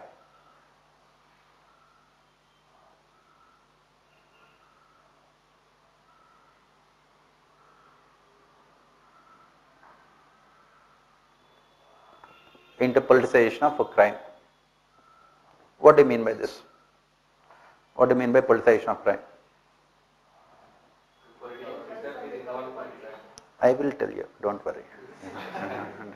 Don't get emotional, you know. So there is absolutely no point in getting emotional about any of these things. Why? Because beggars cannot be choosers. You know, whatever that happens in the country, we have to watch all the events in the country in a silent mode, Nirav mode. Nirav means silence. Nirav means silence. Okay, Nirav Modi, you know. So you can call Narendra Modi Nirav Modi because he is always silent. Okay, he always maintains criminal silence when it comes to controversial issues. Till now, he has not talked about this scam, bank scam. You know, as Rahul Gandhi has said, you know, Prime Minister was spending 2 hours teaching the children how to write examinations. But he does not have time to talk to the people of the country about the kind of scams that are taking place under his own government rule. That is what happens. All the time, unfortunately, what happens? Narendra Modi is an excellent communicator. He never uses his communication skills, you know, for constructive purposes. Constructive purposes. So that's a difference. That's why, that is the reason why don't get unnecessarily emotional about all these things. We will also be like Nirav. We will also always remain silent, and given an opportunity, we will become part of Quit India movement. You know, you earn money and you leave the country. Then you know, the country will be looking for you. It was started long time back. This Quit India movement, not 1942. It was in 1992-93 when Cotrocci, who was the Italian businessman, you know, he was asked to leave the country in the middle of the night so that we can catch him later. You know, he had left in the middle of the country. He was the one who was the main conspirator in the Bofors controversy. The money was paid to him. Through him, it was paid to all the politicians and bureaucrats in the government. So, you know, the government felt that, government felt that if I were to be in India, it would be creating a lot of problems for, you know, the top political leadership at the time in the country. He was asked to leave in the middle of the night. After he left, then the government has said that yes, we will catch him, now that he had left. Okay. Now, there was a film called Doom. Have you heard about that one? You know, a series was also there, 1, 2, 3. What is the essence of that film? What does the hero says, the police officer? He would say that, you know, a criminal should be caught only when he is committing the crime. That is the reason why he will first see that the criminal commits the crime, then he runs away from the crime scene so that he can go and catch him. That is what the governments also follow in India now. First, they will allow the criminals to commit the crime. Second, they would allow them to leave the country so that we can catch them later. We can catch them later. And this is one of the best, what we call tourism things in India. For example, you take the case of Cotrocci, the Italian businessman. You know, the amount of bribes that was paid in the Bofors scam was 64 crores. 1987, 64 crores. Small amount of money. At that point of time, it was big amount of money. And immediately CBI started investigations from 1987 till 2010. How many years? 23 years. So they have allowed this Cotrocci to leave the country. And he would inform CBI that I am in Switzerland now. A CBI team will go to Switzerland. Around 10 officers would go. After going there, they would have a good coffee, discussion, dinner and everything. And he would go to then Hong Kong. Another team will go to Hong Kong. From there, he would inform that he will be going to France, Paris. and the team will go to Paris. And then from there he said that he would go to America. And in CBI, different teams would be going to different places. That is what we call investigation tourism. And do you know the amount of money spent by CBI in conducting all these investigations? They had spent 500 crores. It was right. These things we don't know. In India, lack of awareness among the people. They had spent 500 crores of rupees to investigate a scam of 64 crores. Even if they had left, the country would have saved 500 crores. And the best part of it is that after spending 500 crores, they had submitted final report to Delhi High Court. What did they say? They said that yes, the money was paid. We have the proof. Yes, the money was received into the accounts of the people also. We have the proof. Yes, they have withdrawn the money. We have the proof. They had spent that money. We have the proof. That is it. Investigations are over. We could not catch them because they are not Indian nationals. We could not catch them. That is what CBI has said in its report. That is the reason why our CBI is so efficient.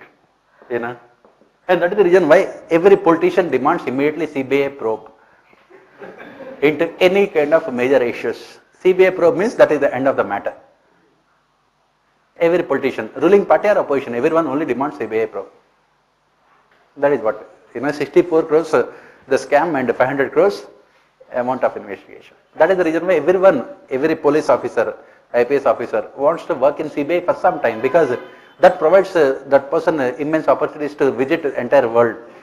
Nowadays the scams are getting bigger. So you are going to at least 200 countries in the world to catch all these criminals. And you will tell the criminal after going there that this is the next country you should be going, because you want to visit that country.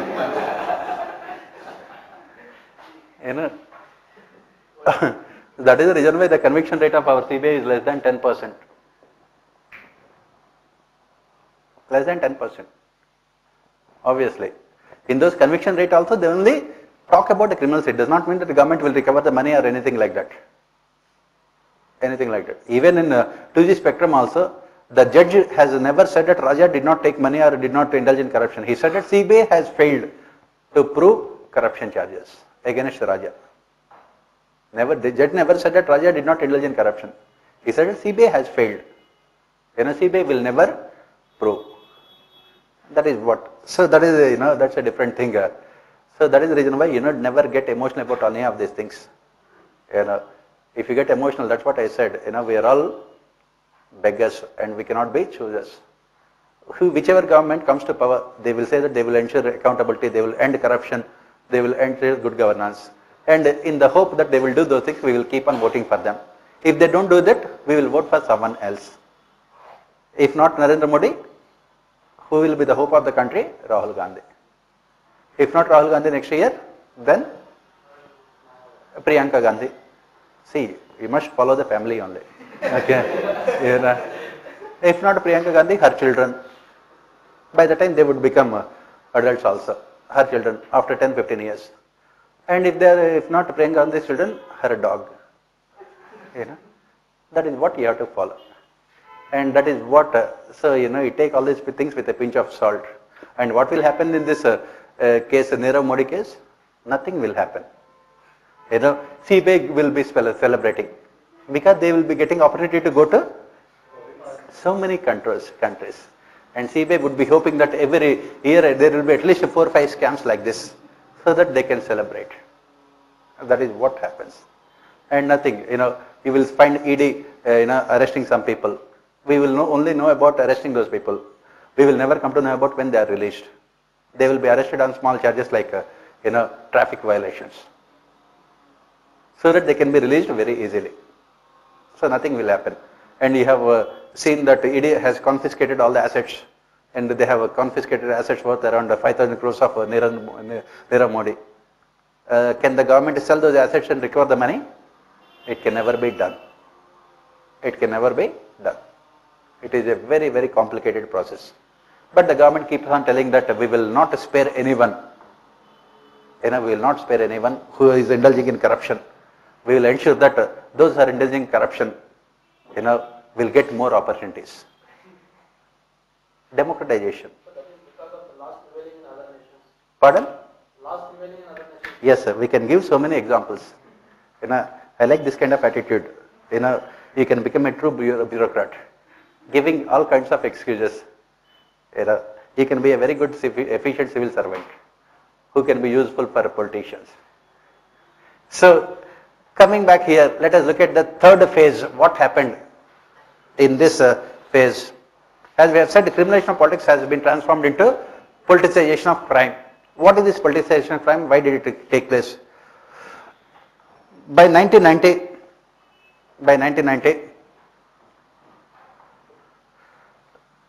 the country witnessed the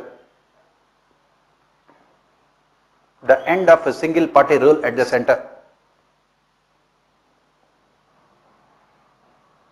End of single party rule at the center.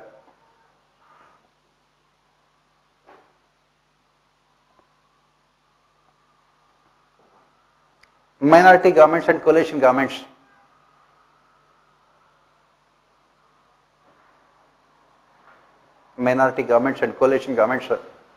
had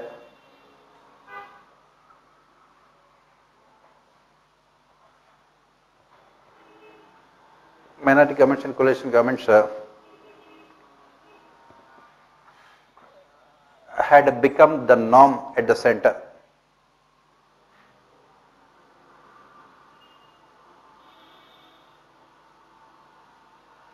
Political parties with few seats on the floor of the House,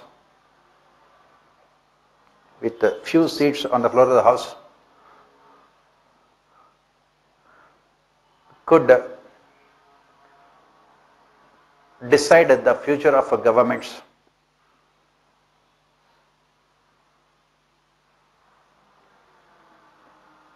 Decide the future of governments.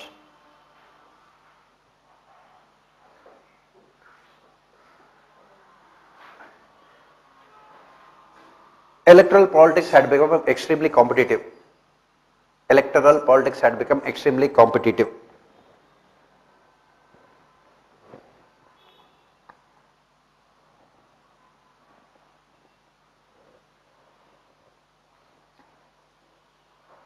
This period also witnessed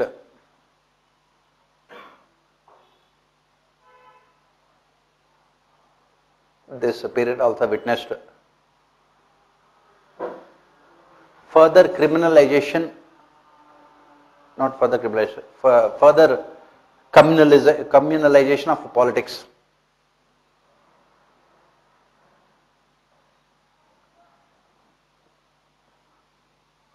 Communalization of politics. Religion and caste had become CAST had become major factors influencing electoral outcomes.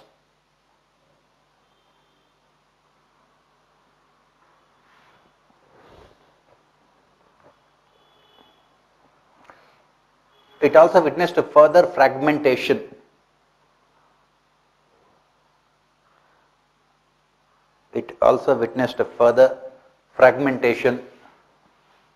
Of Indian polity. Fragmentation means division of Indian polity. Many regional political parties had come into existence.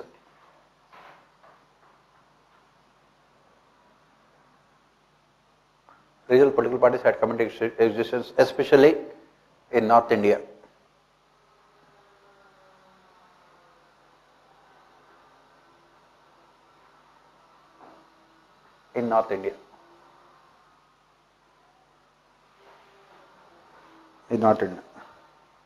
Winning elections had become the ultimate objective. Winning elections had become the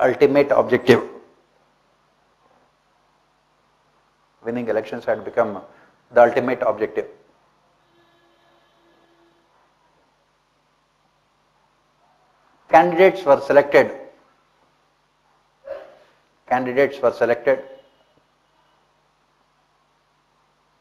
on the basis of winnability criteria.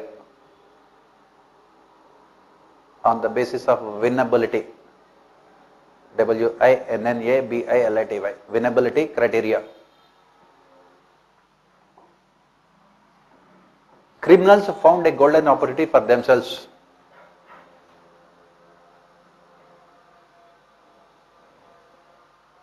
Criminals found a golden opportunity for themselves to further F-U-R-T-H-E-R their political interests.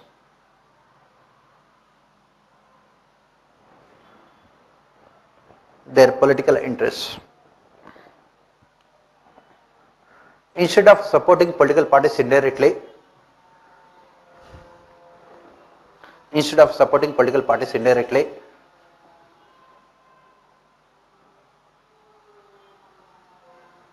they started contesting elections for themselves. They started contesting elections.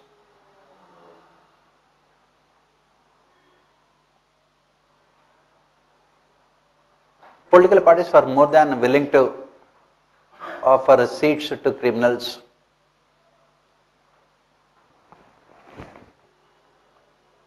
Political parties were more than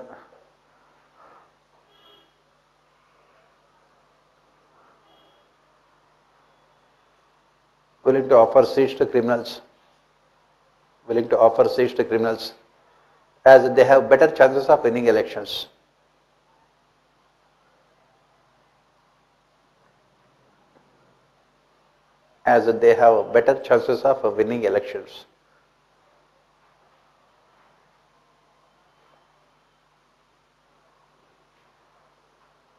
If they did not get tickets from political parties,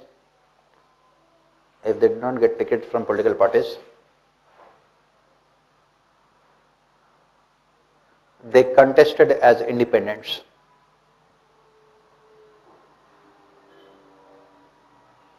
They contested as independents.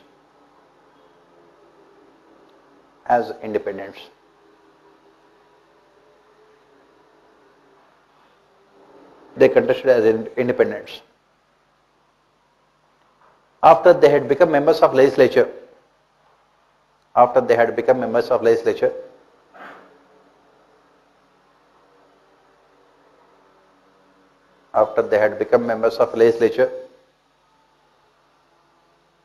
they bargained with executive.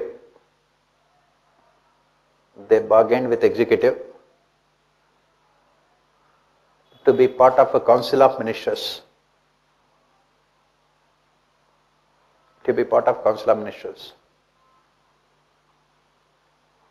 Again, political parties were more than happy.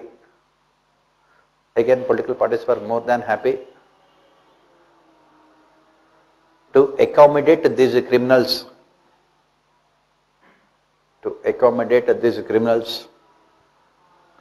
In council of ministers.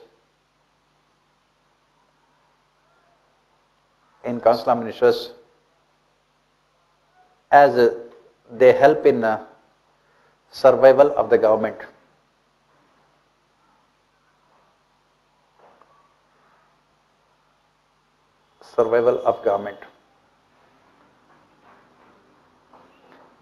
Lawbreakers had become lawmakers.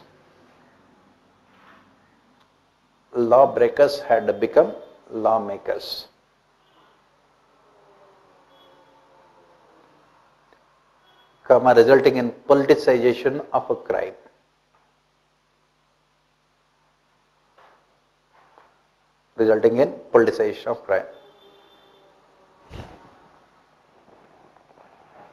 So that is what we have said. Criminalization of politics has been transformed into politicization of a crime. Criminalization of politics was what we have witnessed between 1967 and 1990, wherein the criminals provided indirect support to political parties to win elections. In return, political parties shielded criminals. Then what the criminals had realized by 1990, we have witnessed further fragmentation of Indian polity along the communal and caste lines. Communalism, caste-based politics, regional political parties. We have witnessed a huge amount of growth in the number of political parties during this period. For example, Janata Dal was split into so many parties. We had Samajwadi Party of Mulayam Singh Yadav, RJD of Lalu Prasad Yadav, then Janata Dal United of Samata Party of Nitish Kumar, and then we have BSP, Mayavati BSP, then Rashtriya Lok Dal of Ajit Singh.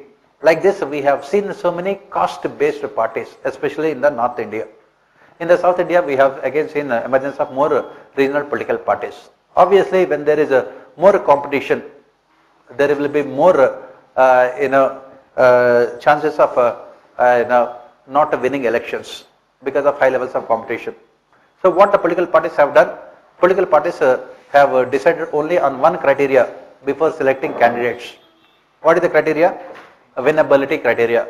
The ability of the candidates to win elections. They were willing to give tickets to any of those people who can win elections, who have better chances of winning elections. Who have the better chances of winning elections? Those who have money and those who have muscle power. Those who can terrorize voters and those who can bribe voters. And who had these both these things? Criminals. So criminals, they could see a golden opportunity for themselves to benefit out of the entire situation. They thought that why should we support political parties? Let us contest elections. Instead of supporting indirectly, criminals started directly contesting elections. As we mentioned, the political parties are more than willing to give tickets to these criminals because these criminals have better chances of winning elections. That is the reason why if you even now also you can say all the political parties, whether it is Samajwadi Party, BSP, Congress or BJP or any other political party, the only criteria is how many crimes you have committed. The only criteria. That is what. So these criminals, they were given tickets by the political parties to contest elections. When they were not given tickets by political parties, they contested elections as independents. And they could easily win elections. They could easily win elections because of their money power and muscle power. And after winning elections, they were not satisfied by being part of legislature. They wanted to be part of executive also. And they bargained with the ruling coalitions at the center as well as in the states. They said that I will support your government and you make me the minister. And these governments are more than willing to make these criminals ministers in the Council of Ministers. Why? Because they needed the support of these criminals to stay in power. In 1999, Vajpayee government was defeated by a single vote. Vajpayee government was desperate to get the support of anyone and everyone. BSP, all the members of BSP were only criminals, but they were more than willing to take the support. So every criminal, and that is what happened in Jharkhand Mukti Morcha case. These small political parties started deciding electoral outcomes. These smaller political parties. And these smaller political parties started exercising a huge amount of influence over electoral politics in India. And they have realized their potential. They have realized their potential in deciding electoral outcomes. And they had become part of a Council of Ministers. Lawbreakers had become lawmakers. And criminalization of politics has been transformed into politicization of crime. Politicization of crime. That means, what is politicization of crime? Criminals directly enter into politics and holding positions of power. Whereas earlier, they were only indirectly helping politicians to win elections. This is what we have witnessed from 1990s onwards. And that is the reason why we have seen so many scams from 1990s onwards. Why? Because there is no difference between a criminal, a businessman and a politician. There is no difference between a criminal, businessman and politician. Vijay Malaya, what is he? Is he a politician? Yes. Rajya Sabha member of Parliament. And a businessman? Yes. Criminal? Yes. His first profession is criminal, crime, then business and then politics. There is no difference between them. And that is the reason why even now also more than 30 members of our Parliament, Lok Sabha, have serious criminal records against them. Lawbreakers had become lawmakers. Why? Because political parties are more than happy to give seats. In the recent elections to Uttar Pradesh as well as in Maharashtra and all these states, more than 60% of the MLAs have serious criminal records against them. Politicization of crime. At the state level, this problem is a much bigger compared to the central level. At the central level also, more than 30% of MPs have serious criminal records. It is the case of Rajya Sabha. The only criteria to be a member of Rajya Sabha is money.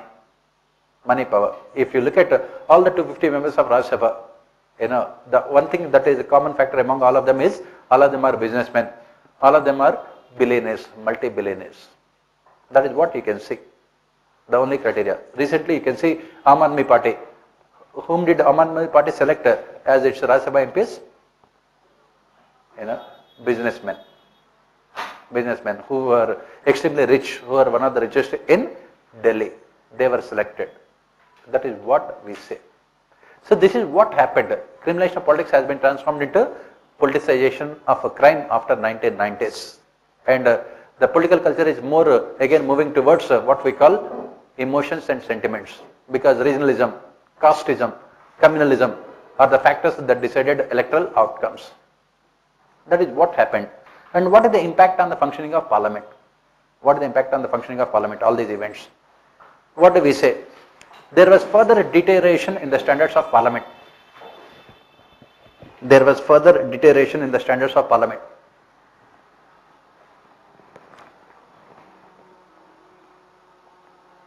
Many scams had taken place during this period. Many scams had taken place during this period. JMM bribery scam, Jharkhand Mukti Morcha. JMM bribery scam. Then Jain Hawala scam. Then a cash for questions scam. Cash for questions. Members of Parliament had taken cash to ask questions on the floor of the House. Cash for questions scam. Yes, when NDA was in power, this happened. Then we had cash for votes scam, 2009. Cash for votes scam. So, this period also witnessed misuse of privileges by members of Parliament. Misuse of privileges by members of Parliament. Misuse of privileges by members of Parliament. And the rest of them were all the same as we have seen in the previous period. Budgets were guillotined. Bills were passed without any discussion on the floor of the House. And functioning of Parliament was characterized by constant adjournments and walkouts. Sessions of Parliament were washed out because of conflict between the ruling and opposition parties. Speakers had misused their discretionary powers. Anti-defection law has been ruthlessly misused by ruling political party to survive on the floor of the House. And there was huge amount of corruption and criminalization of politics. That is what we say. Parliamentary committee system had become completely ineffective. We gave the example, 2012, 13 and 14, this is, the budgets were passed in exactly 2 minutes of time. 12 lakh crores of rupees of budget was passed exactly in 2 minutes without any discussion on the floor of the House. Parliament had completely lost its independence, autonomy and credibility. And again, as we have said, it had become nothing but an extension of executive. Executive started controlling legislature on the basis of its brute majority on the floor of the House. And Parliament had failed to perform any of its functions that we have mentioned. Further deterioration in the standards of our Parliament. That is what we say. Yes. Yes. In 1993, departmental related committees were formed. But again, what about the performance? That is what we say. Committee system was a failure. Why? Because there was complete politicization in the functioning of the committee system. In the Public Accounts Committee, you have ruling party members and you have opposition party members. And there was no agreement among them. The best example was the 2G spectrum case, when the PAC chairman Murli Manohar Joshi wanted to submit a report which was rejected by majority of the members because of the politicization. And these committees, we will discuss this committee system separately. There we talk about all the weaknesses of this committee system. Even though department related committees had committee existence, they could not ensure accountability of executive because of their inefficient and ineffective functioning. For that, Parliament has to meet also. The number of days Parliament has met, is meeting has come down drastically. In 1950s and 1960s, it was meeting for 150 days. By 2009, it had come down to less than 70 days.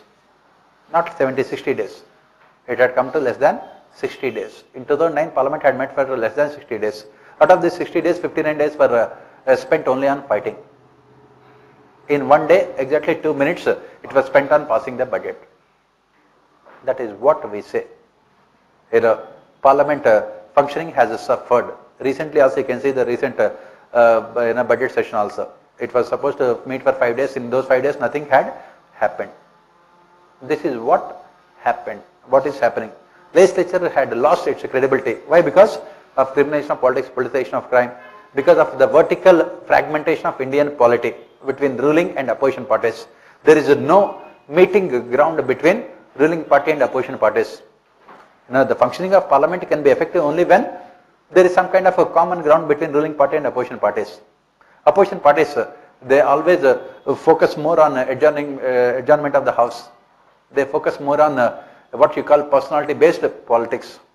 They focus more on fighting with the ruling political party. And the Speaker is more than happy to adjourn the House. Normally, the Parliament meets at 11 o'clock in the morning.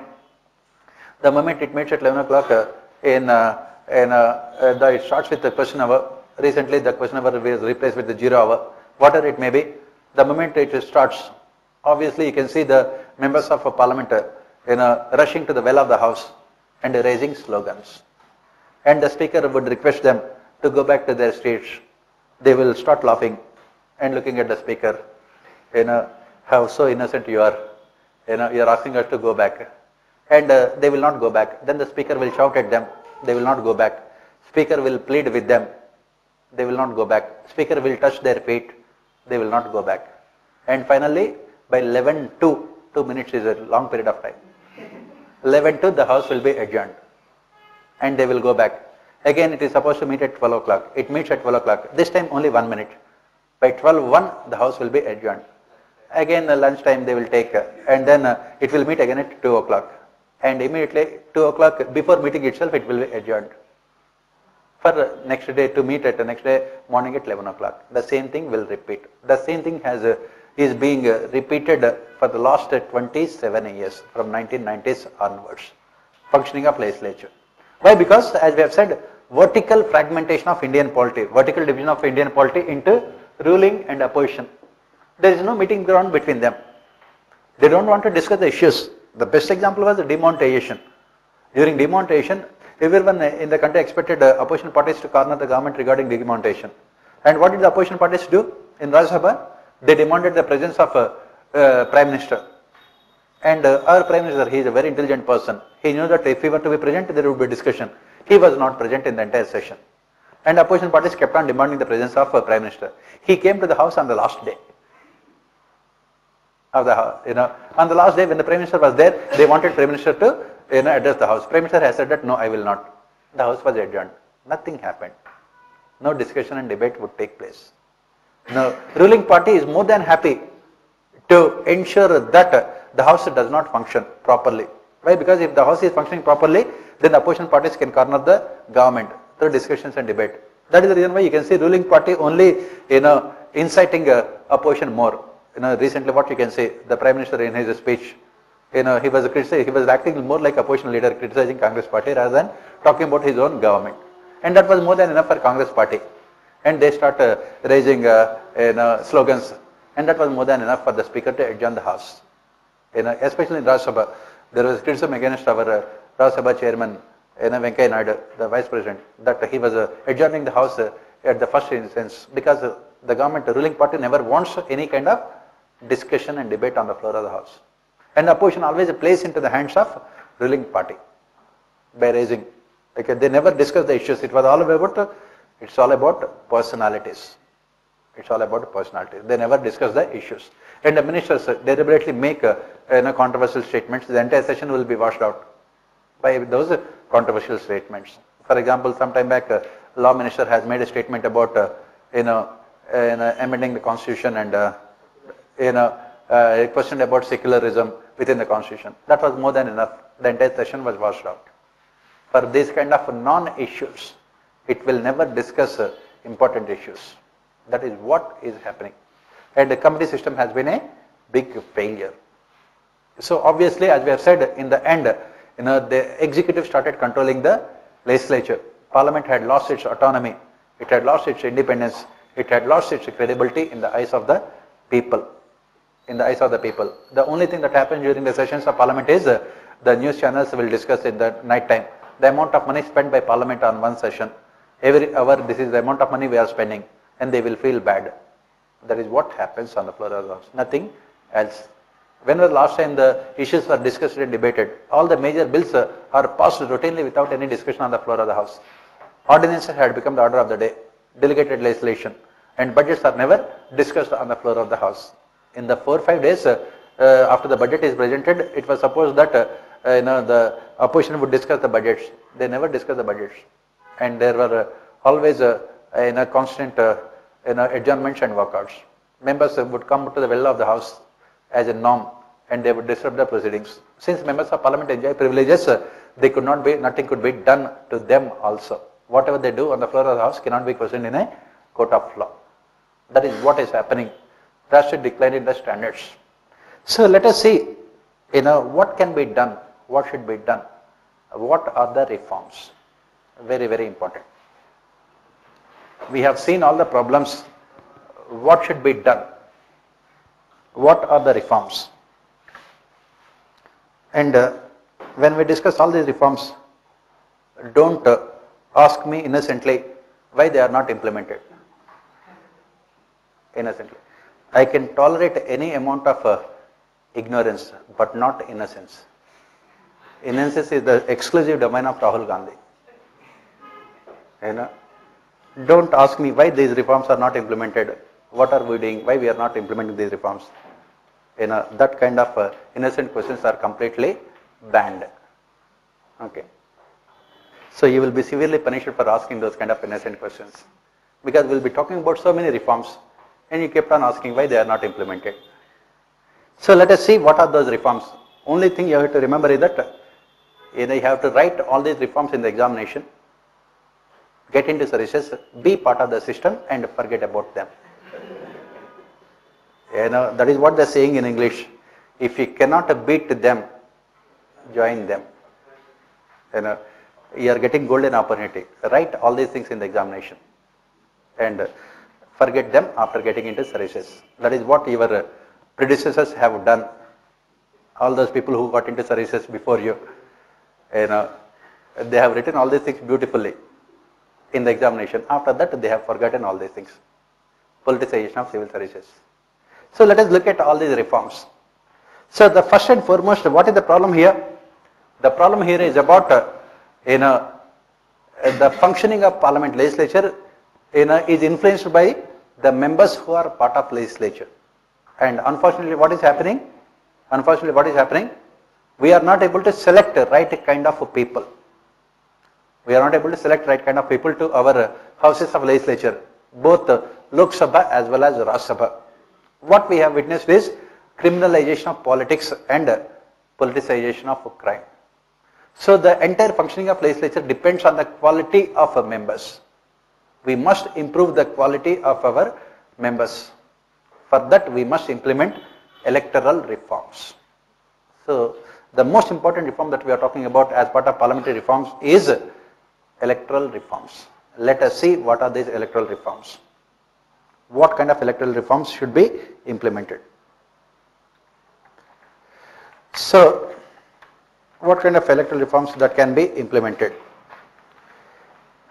Let us see the constitutional aspects briefly, then we will see the functioning aspects. In India, under Article 324,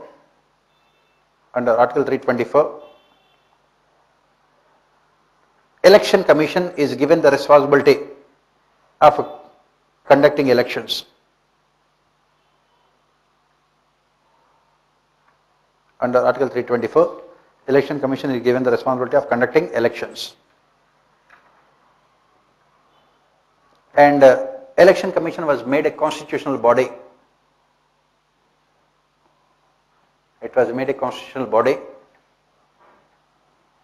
to ensure its independent and autonomous functioning.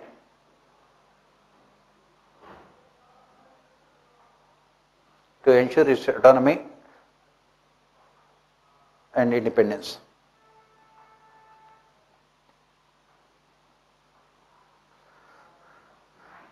On the basis of Article 324,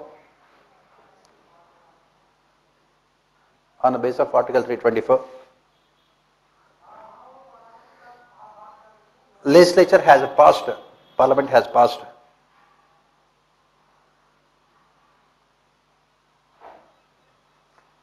various laws to give powers to Election Commission for conduct of elections.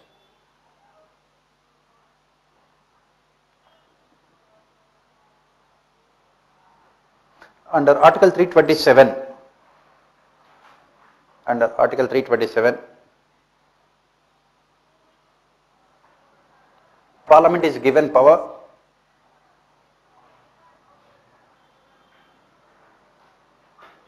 to enact legislation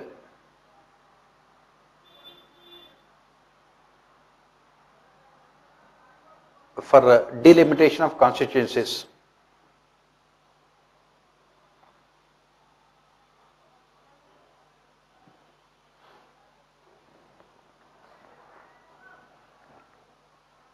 Parliament has passed two important legislations.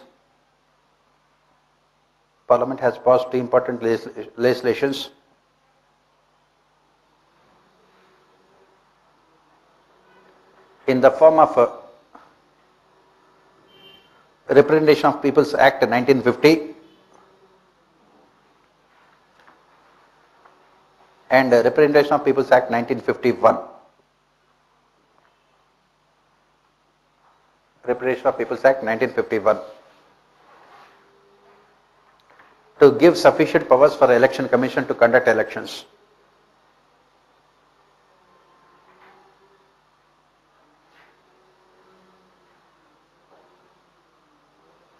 To give sufficient power for RPA 1950, Representation of People's Act 1950, focused on delimitation of constituencies. It focused on delimitation of constituencies, allocation of seats, appointment of election officers. This can be asked in your claims. Appointment of election officers and the preparation of electoral rolls.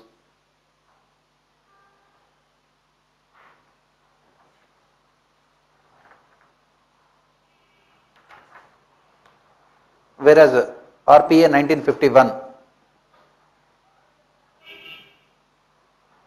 deals with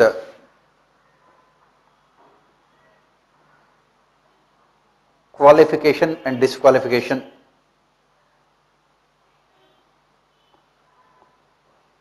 of members, corrupt practices,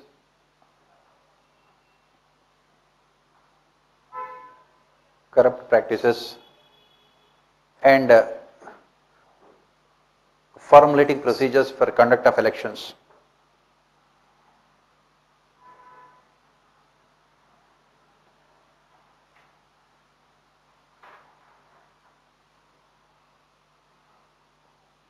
And formulating procedures for conduct of elections. So what we are saying here is that when we talk about the electoral system in India, we have opted for parliamentary democracy and we have opted for first past the post electoral system, universal adult franchise. And we have given election commission powers to conduct elections. Our constitutional forefathers had realized that the entire parliamentary democracy in India depends on our ability to conduct free and fair elections. And this can be done only when this election commission is free of executive. Only when election commission cannot be influenced by executive, the ruling political party at the center. That was the reason why they have made it a constitutional body. What is a constitutional body? A body which is mentioned in the constitution whose powers, functions, responsibilities are decided by the Constitution. And another important aspect is that as part of these constitutional bodies, the amount of money spent by them is charged from Consolidated Fund of India, so that the Parliament cannot decide about the salaries and other aspects related to the employees of these people, to ensure their independence. So obviously, our constitutional forefathers recognize the importance of Election Commission, and Articles 324 to 329 deal with all issues related to Election Commission. And under Article 327, our Constitution has empowered the Parliament to make statutes, laws for conduct of elections. So our Parliament duly had come out with Representation of People's Act 1950 and Representation of People's Act 1951. The first general elections were held in 1952. So our Parliament had come out with RPA 1950 and 1951 to give sufficient powers for Election Commission to conduct elections. RPA 1950, as we have said, is dealt with or deals with delimitation of constituencies, preparation of electoral rolls, and all other aspects, the structural aspects. But more important for us is RPA 1951. Why? Because it deals with qualification and disqualification of members, it deals with electoral malpractices, it deals with corruption and other issues related to elections. Election Commission has been given the power to conduct elections. That is what we have said. So this is the structural aspects, and we have a multi-party system, universal adult franchise, and Election Commission is given the responsibility. Election Commission will be conducting elections to Parliament as well as state legislative assemblies. It will be conducting elections to the office of President as well as Vice President also. And all the disputes related to elections would be heard by Supreme Court. Supreme Court is the ultimate judge when it comes to all electoral disputes. So this is about what we call the structural aspects. Let us look at what are the major problems, what are the major issues in our electoral process. What are the major problems? What are the major problems? First one is the role of money power in elections. Role of money power in elections. Role of money power in elections.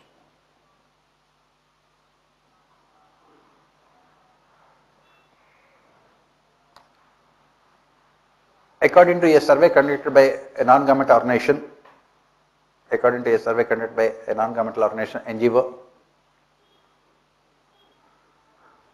all political parties combined together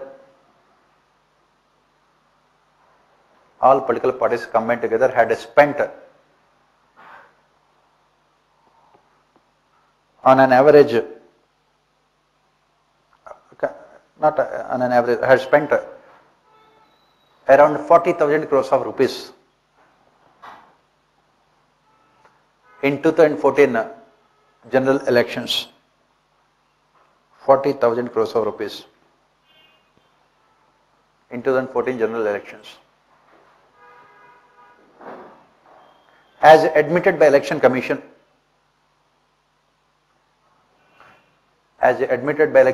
from time to time,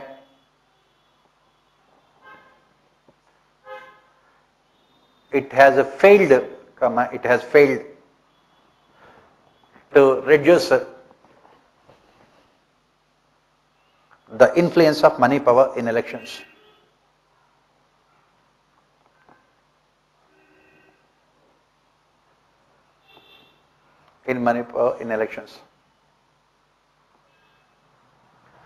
On an average, a candidate contesting for Lok Sabha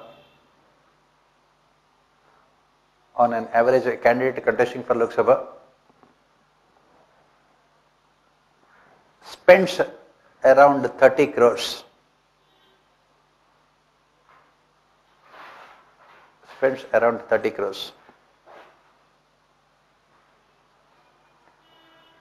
Whereas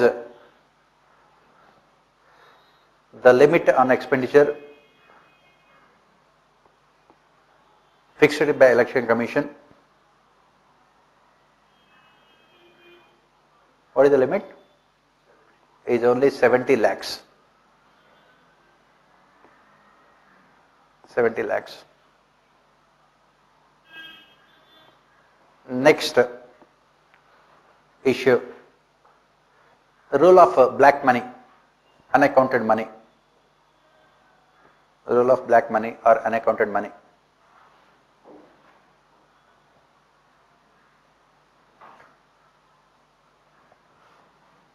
Under section 29,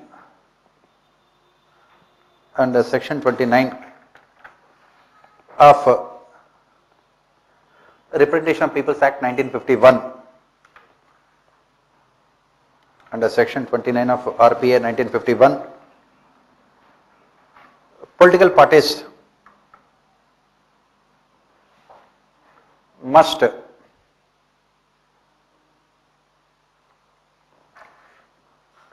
accept donations only in the form of checks.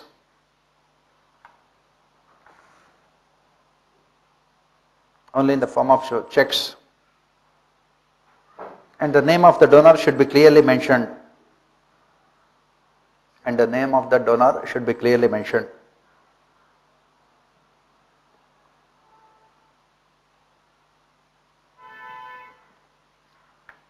If the donations are above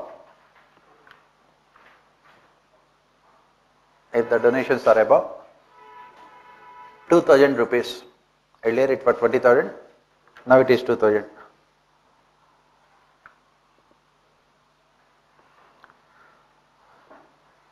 But these provisions have been misused by political parties. These provisions have been misused by political parties. They have been misused by political parties.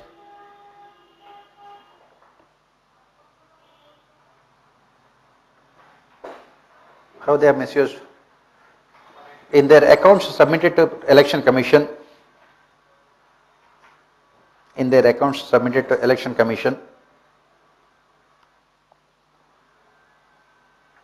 all political parties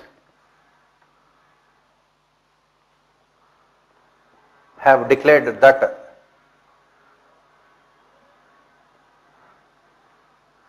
maximum amount of their donations are small donations. Have declared that maximum amount of donations are small donations. That is less than 2,000 rupees.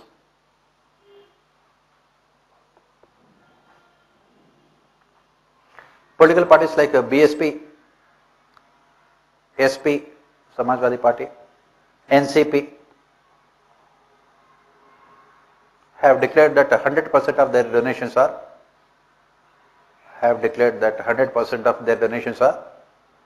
small donations.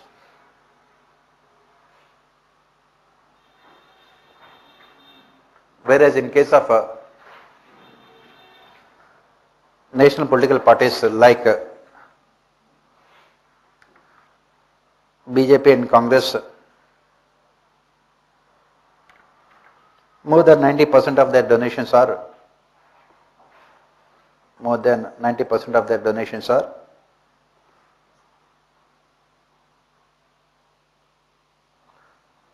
small donations.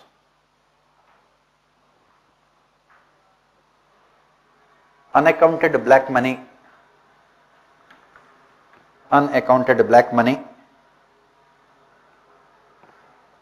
continues to influence electoral outcomes in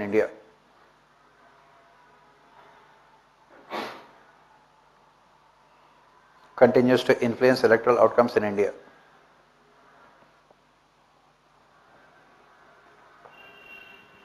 It has resulted in unholy nexus between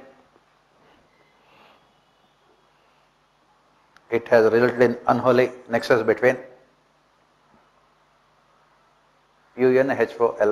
nexus between politicians, businessmen and bureaucrats.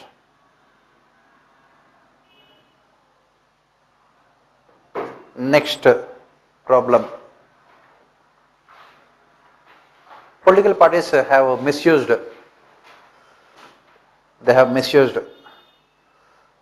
provisions of Representation of People's Act 1951.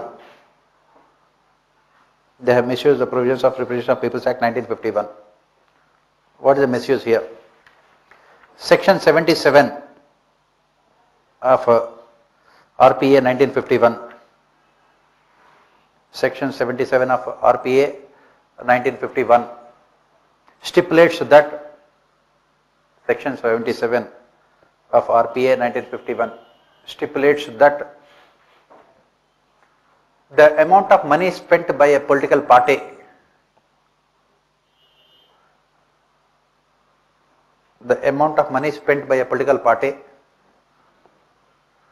on behalf of the candidates will not be included in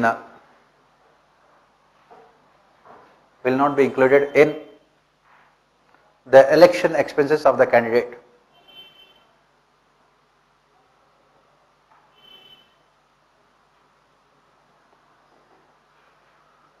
That is, the money spent by the political party,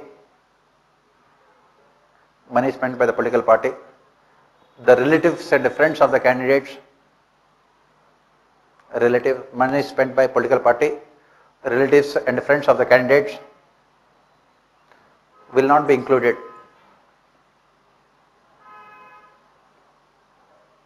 while calculating the expenditure.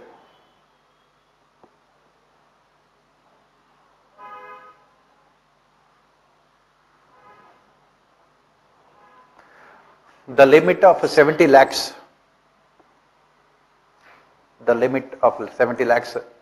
does not include this expenditure.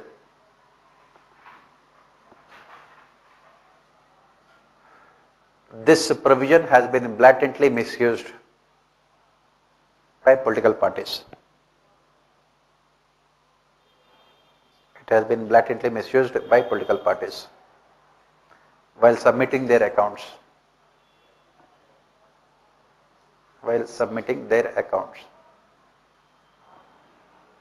Next, continuing with money power only.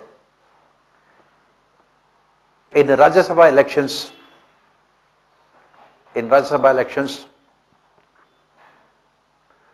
there are many instances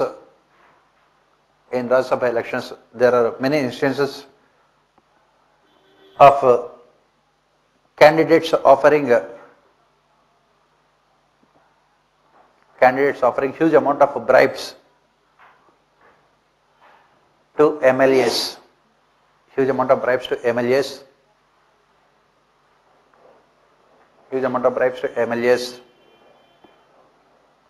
to win elections.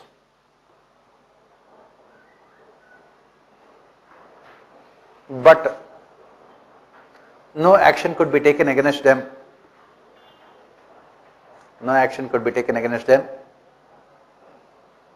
Because of privileges enjoyed by members of parliament.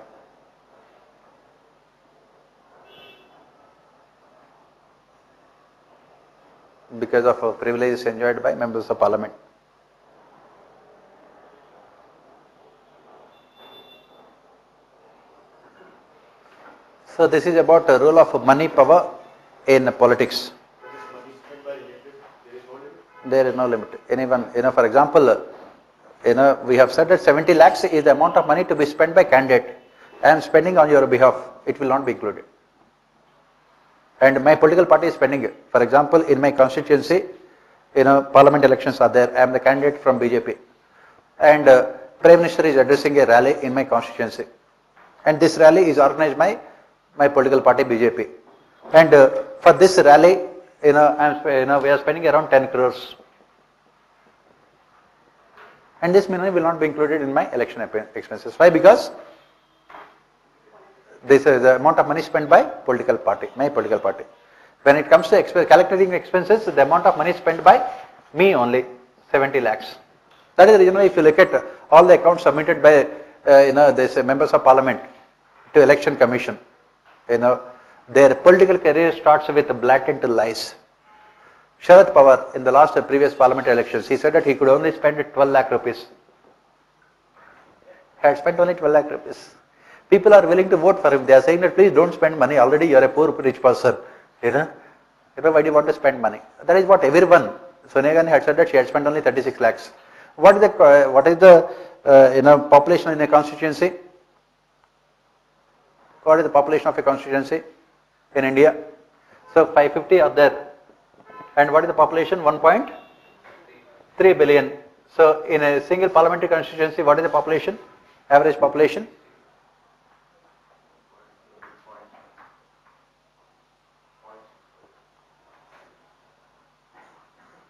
Let me check your CSAT. Around? Yes, sir. 70 lakhs? 20? Yes, sir. Around 2 million.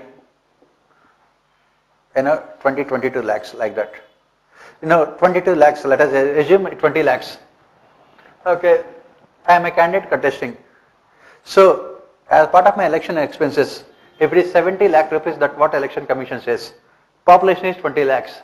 That means on each every person, how much I am spending? 3.5 rupees, right? This is what election commission says. Ridiculous. What will you get for 3 rupees 50 paisa? Not even subsidized food or subsidized rice or wheat also. Ridiculous. Let the election commission accept that what they are doing in the name of conducting elections is complete tamasha, complete ridiculous. It's a cruel joke played on the people. For 20 lakh people, they are saying 70 lakh rupees limit. Okay, what will you get for 3 rupees in India? What will you get for 3 rupees? What can you get for 3 rupees? Chocolate also you don't get. I think you are in ancient age. For children, if you give them a chocolate of worth 3 rupees, they will give you 100 rupees and say that please go and have a cup of tea. We can understand your financial position being preparing for UPSC examination, below poverty line category. So you will not get anything. Ridiculous electoral laws. And what election commission says is that what are the amount of money spent by the political parties, the friends and everything else will not be part of this 70 lakhs. And they will be spending around 30 crores.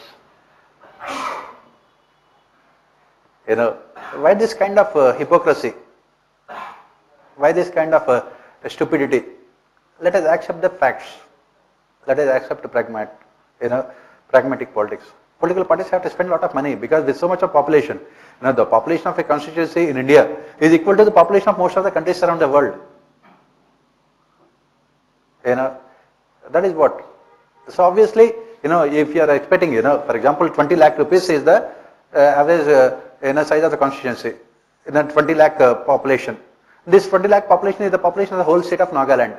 That means in the whole state of Nagaland, you will be spending only 70 lakh rupees. Okay, so that is what. 70 lakh rupees is one of those suits worn by our Prime Minister only. Okay, suitable boy. Okay, so that is what happens. So it is ridiculous.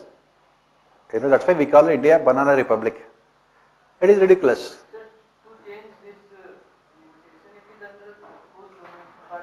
Parliament. That is what we say. Why electoral reforms have not been implemented? We will discuss. First, we will talk about the problems, then we will talk about the reforms, and then we will answer your innocent questions. As usual. We cannot stop ourselves from asking these innocent questions. Okay. So that is what. Everything. Relatives, friends, adversaries, enemies of Pakistan, everything is included. In recent Gujarat elections, Pakistan also played a very important role. Our Prime Minister has said that Pakistan is sponsoring Congress candidates. So ISA is also playing important role. And how can we include the amount of money spent by ISA? So that is why we don't include any of those things. Yes. One more interesting question. How is the expenditure related to the population? On the basis of See, for example, I am the one who is contesting candidate. I am the one who is contesting for parliament elections. In my constituency, 20 lakh people are there. How many of them know about me? I have to go and meet them. I have to print pamphlets. I have to conduct rallies. I have to go and meet them. I have to give advertisements in newspapers. I have to give advertisements in print media, electronic media. I have to send SMSs. Otherwise, how do they know that I am contesting elections? That is the reason why on an average per person, how much should I be spending? Election Commission says that 3 rupees 50 paisa. With 3 rupees 50 paisa, how much, in what way you can make yourself familiar to the people in your constituency. Our state sponsoring this fund. Pardon? Our state sponsoring this fund. That we will discuss all those things as part of reforms, state funding of elections, all the other things. Right now we are only looking at the problems. This is role of money. And then as we have said, another problem is the role of black money or unaccounted money. After demonetization, if you want to deposit 100 rupees in the bank will ask you, PAN card. It will ask you Aadhaar. It will ask you whether you have linked both of them. And it will ask you, all other ration card. It will ask you BPL card.